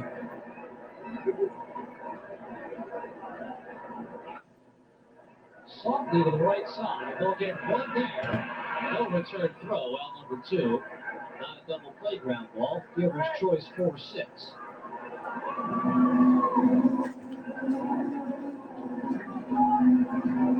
Take a look right here. Sanchez has time to go to second base to Jeter for the force out on Morandini. No chance to get the relay at first. Mickey slowed down a little bit as he had to let the ball go through before he took off for second base. So second Morandini had to slow down just a little bit. Gave Sanchez time to get the force at second as opposed to taking the out at first on Bronya. So Phillies just switched runners. But Rico over at first now. Wow. Rico running is not at great speed, but he has great timing, too. That was a running start right there. Graham was just not paying any attention at all to Bronya over at first base as he had running three-step jump. You see, Lloyd never even turns his head toward first base. Big left-hander with a big leg kick, plenty of time for Bronya to go, and they're going to go ahead and intentionally walk Mike Lieberthal now that Bronya has stolen second base. Bronya has 9 steals in 10 attempts in 97. Coming into the season, he had 1 career stolen base. The stolen base right here is going to take the bat out of the hand of Mike Lieberthal as Joe Torre is going to walk the right-handed hitting Lieberthal and allow Lloyd to pitch with the left-handed hitting Joey Carmella.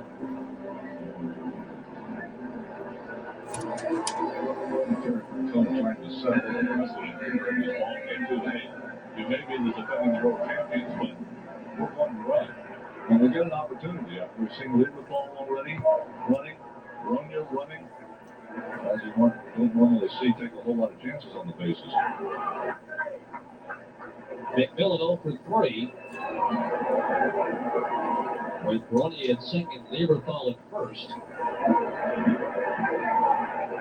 2 out, bottom 7. Phillies lead 5-1. Well outside.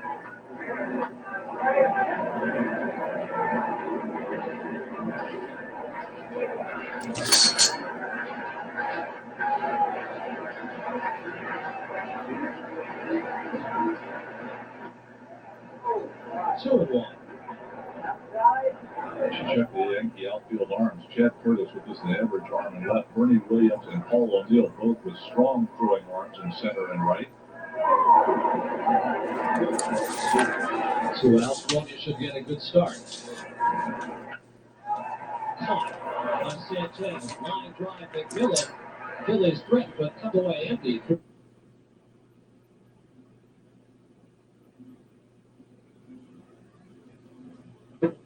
Colby, I'm Larry Roseman. Thanks for being with us on Phillies Baseball on Sports Channel. Bill Fanatic back from a triumphant tour of Detroit, Michigan, providing the intriguing entertainment. And a youngster getting a chance to pitch in here, Teague. Take a look here at Kurt Schilling here at the top of the 8th inning. He's going to face a pinch hitter, Scott Posey. He's 104 pitches through the first 7, 13 strikeouts. Posey, Jeter, and Boggs for the Yankees here in the top of the 8th. Strike one call. Posey is a September 1st call-up. Had been on the roster earlier in the season when Williams was disabled. Swing and a miss. Posey's the guy that's been the big room guy. When White Good came off the disabled list, Posey went down. When Mike Stanley came up to disable this, Posey went down. There's always a guy in that spot.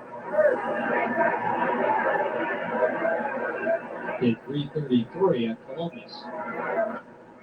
Foul straight back. Posey an outfielder by trade. The Yankees farm system.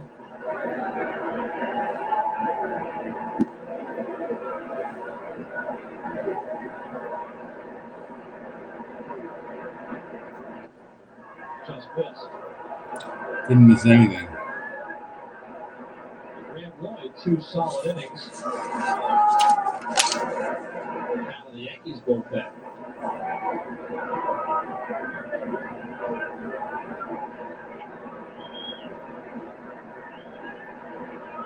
Here's the 1-2. 2-2. Of course, Kurt Schilling averages 4 pitches per start than any other pitcher in the National League. Right around 117. Approaching 110 at the moment. His fastball still at 95 miles an hour. Got him looking. And still way high on the outside corner to those left-handed hitters. Strikeout number 14 for Kurt Schilling. Scott Posey goes the same way Paul O'Neill has gone 3 times this afternoon. Down looking on that fastball, down and away. Remember back early in this ballgame, Kurt Schilling just a little over 50 pitches through the first 5 innings. He's thrown more pitches now in the last couple, but still the location outstanding. The second highest strikeout total of Kurt's career. Jeter shows up, takes a strike. Not a bad idea. Jeter has struck out all 3 times. Appreciate that, my friend. So getting it Thank in you. play would be an accomplishment. Kurt struck out 15 Pirates in a loss back in July. Strike call. Dropped down a little bit. There's that inside part of the plate. Hanging split. Last time with Jeter, so conscious now of protecting the outside that the inside is over the door wide open. Actually, a pitcher got away from Schill, stayed back on the inside part of the plate because Jeter was so conscious outside, took it. He's got the ball 2. Swing on this. Strikeout number 15. And the crowd rises as Schilling blows him away.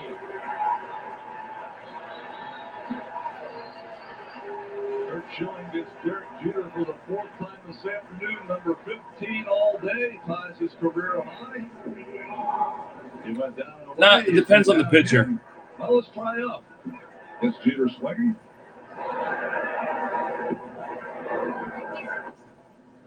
Kurt Schilling had never struck out more than 12 in a game before this year started. 4. Has struck out 12 or more a half dozen times. Now with 14, one off the career high of 15.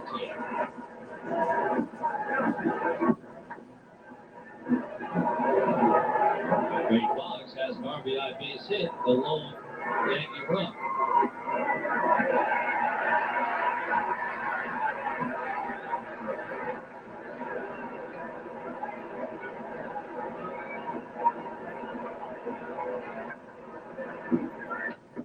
Line drive, base hit, left field for Wade Boggs. Take a veteran hitter like Boggs has seen the stuff Schilling has and apparently has said, I'm just going to try to take it the other way where it's pitched if I can. Well, there's not much you can do with the way Schilling is throwing, so Boggs, being the veteran hitter that he is, just keeps the head down. Look how low he keeps that head as he gets through that ball. Staring right down to the barrel of his bat as he lines it into left field. And he does with the way Schilling's throwing right now with ball club down by 4 runs. They better get a couple of guys on before the middle of the lineup comes up. This is really their last shot. Yeah, that was Kurt classic Schilling Boggs. puts the Bombers in the middle of the lineup. What do you mean keep They're going to need to do it in beat? a hurry. Schilling has 2 outs here in the top of the 8th. Bernie Williams has one of the hits. That blue double down the left field line. McMillan playing a little bit forward toward the left field line. Still a very big gap now in left center field. As you see how deep Cummings is playing. I just got that article, Terry. I just saw that. Someone sent that to me, like last year. Williams the last time around when they hit that ball in the no man's land out in the left field corner. This is the beginning of my career. And with Martinez on deck, Shirley would love to get Williams here. On speed, lashed up the middle for a base hit. Hodge will stop at second. And for the second time in the ballgame, Tino Martinez will back with 2 on and 2 out, and a chance to get his glove close. Take a look right here. It's a breaking ball by Schilling. Williams lines it sharply into center field. You mentioned the upland word you just mentioned is close. Tino Martinez out of position to represent the time run in this ballgame with his 41 home runs this year because Schilling was able to retire Posey and Jeter to get the inning started. Yep. So Martinez out of position where even though 1986 get their base hits, he is not the tying run. He has to get on and try to set the pace. Sure was. O'Neal, who has gone down 3 times. So should Martinez look to build an inning, or should he look to try to get his club with his ball? His ball gets up. I think if you're Tino Martinez, you're going to take what Kurt Schilling gives you. If you get a pitch, you got a chance to drive, you're going to try to drive it. But the further he falls behind in the count, and that's one thing Schilling has done well with Martinez. All that moves he's pitched ahead, even in those clutch situations. And again, here, no balls and 1 strike. That's high. The hitter that's on deck, Paul O'Neal, has struck out looking. 3 at bats. He's a huge hunter. Martinez has been a good late game hitter, hitting .302 overall. It's 1-1. Good pitch. The Phillies middle infielders, especially Mickey Morandini, and now Stalker as well with 2 strikes, are playing as deep as you can imagine. Several steps behind the line. Yeah, in fact, the only infielder inside the line right now is Scott Owen, the third baseman. Even Bromley at first is playing in the outfield. So technically, the Phillies playing just 1 infielder at this point in time and 6 outfielders against Tino Martinez. It's 1-2 on Martinez. Swing and a miss. Struck him out. New career high. Kurt Schilling and a standing ovation to close the 8th. You're watching Phillies Baseball on Sports Channel. General Schilling takes down 1 more time. Do you need your home or office cleaned? Then call Swift Brothers. They do it all. Carpet it.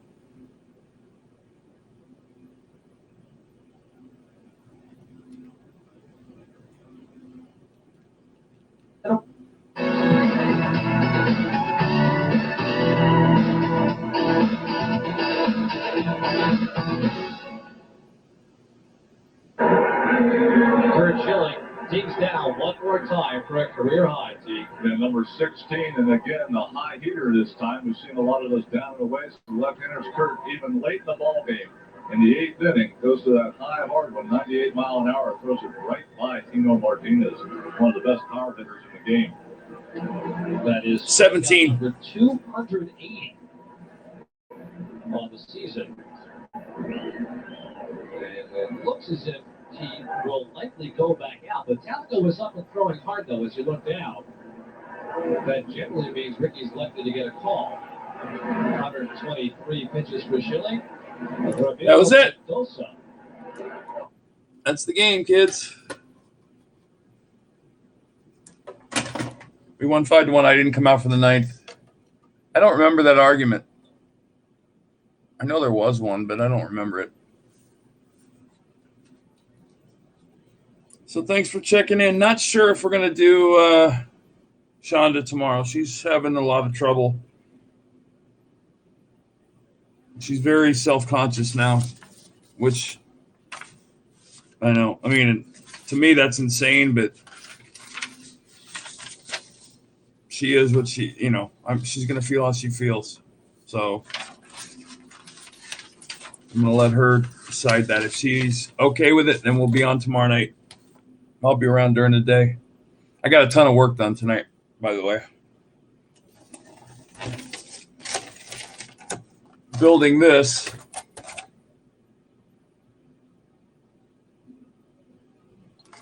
So, yeah, she's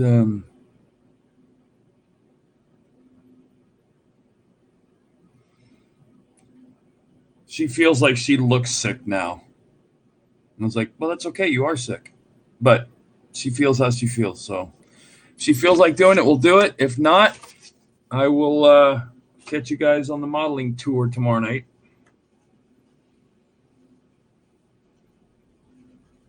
My hours are kind of goofy right now. I'm doing less streaming because I'm actually. I will. Thank you. I made sure she understands that she part of it is very much an inspiration to some people. No, looking better than me is that's not a milestone or something to brag about.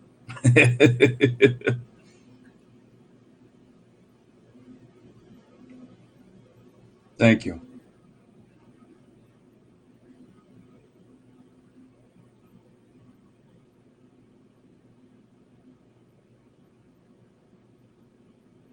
You guys have a wonderful night. And I will catch you guys mañana. Gary, I'll give you a holler.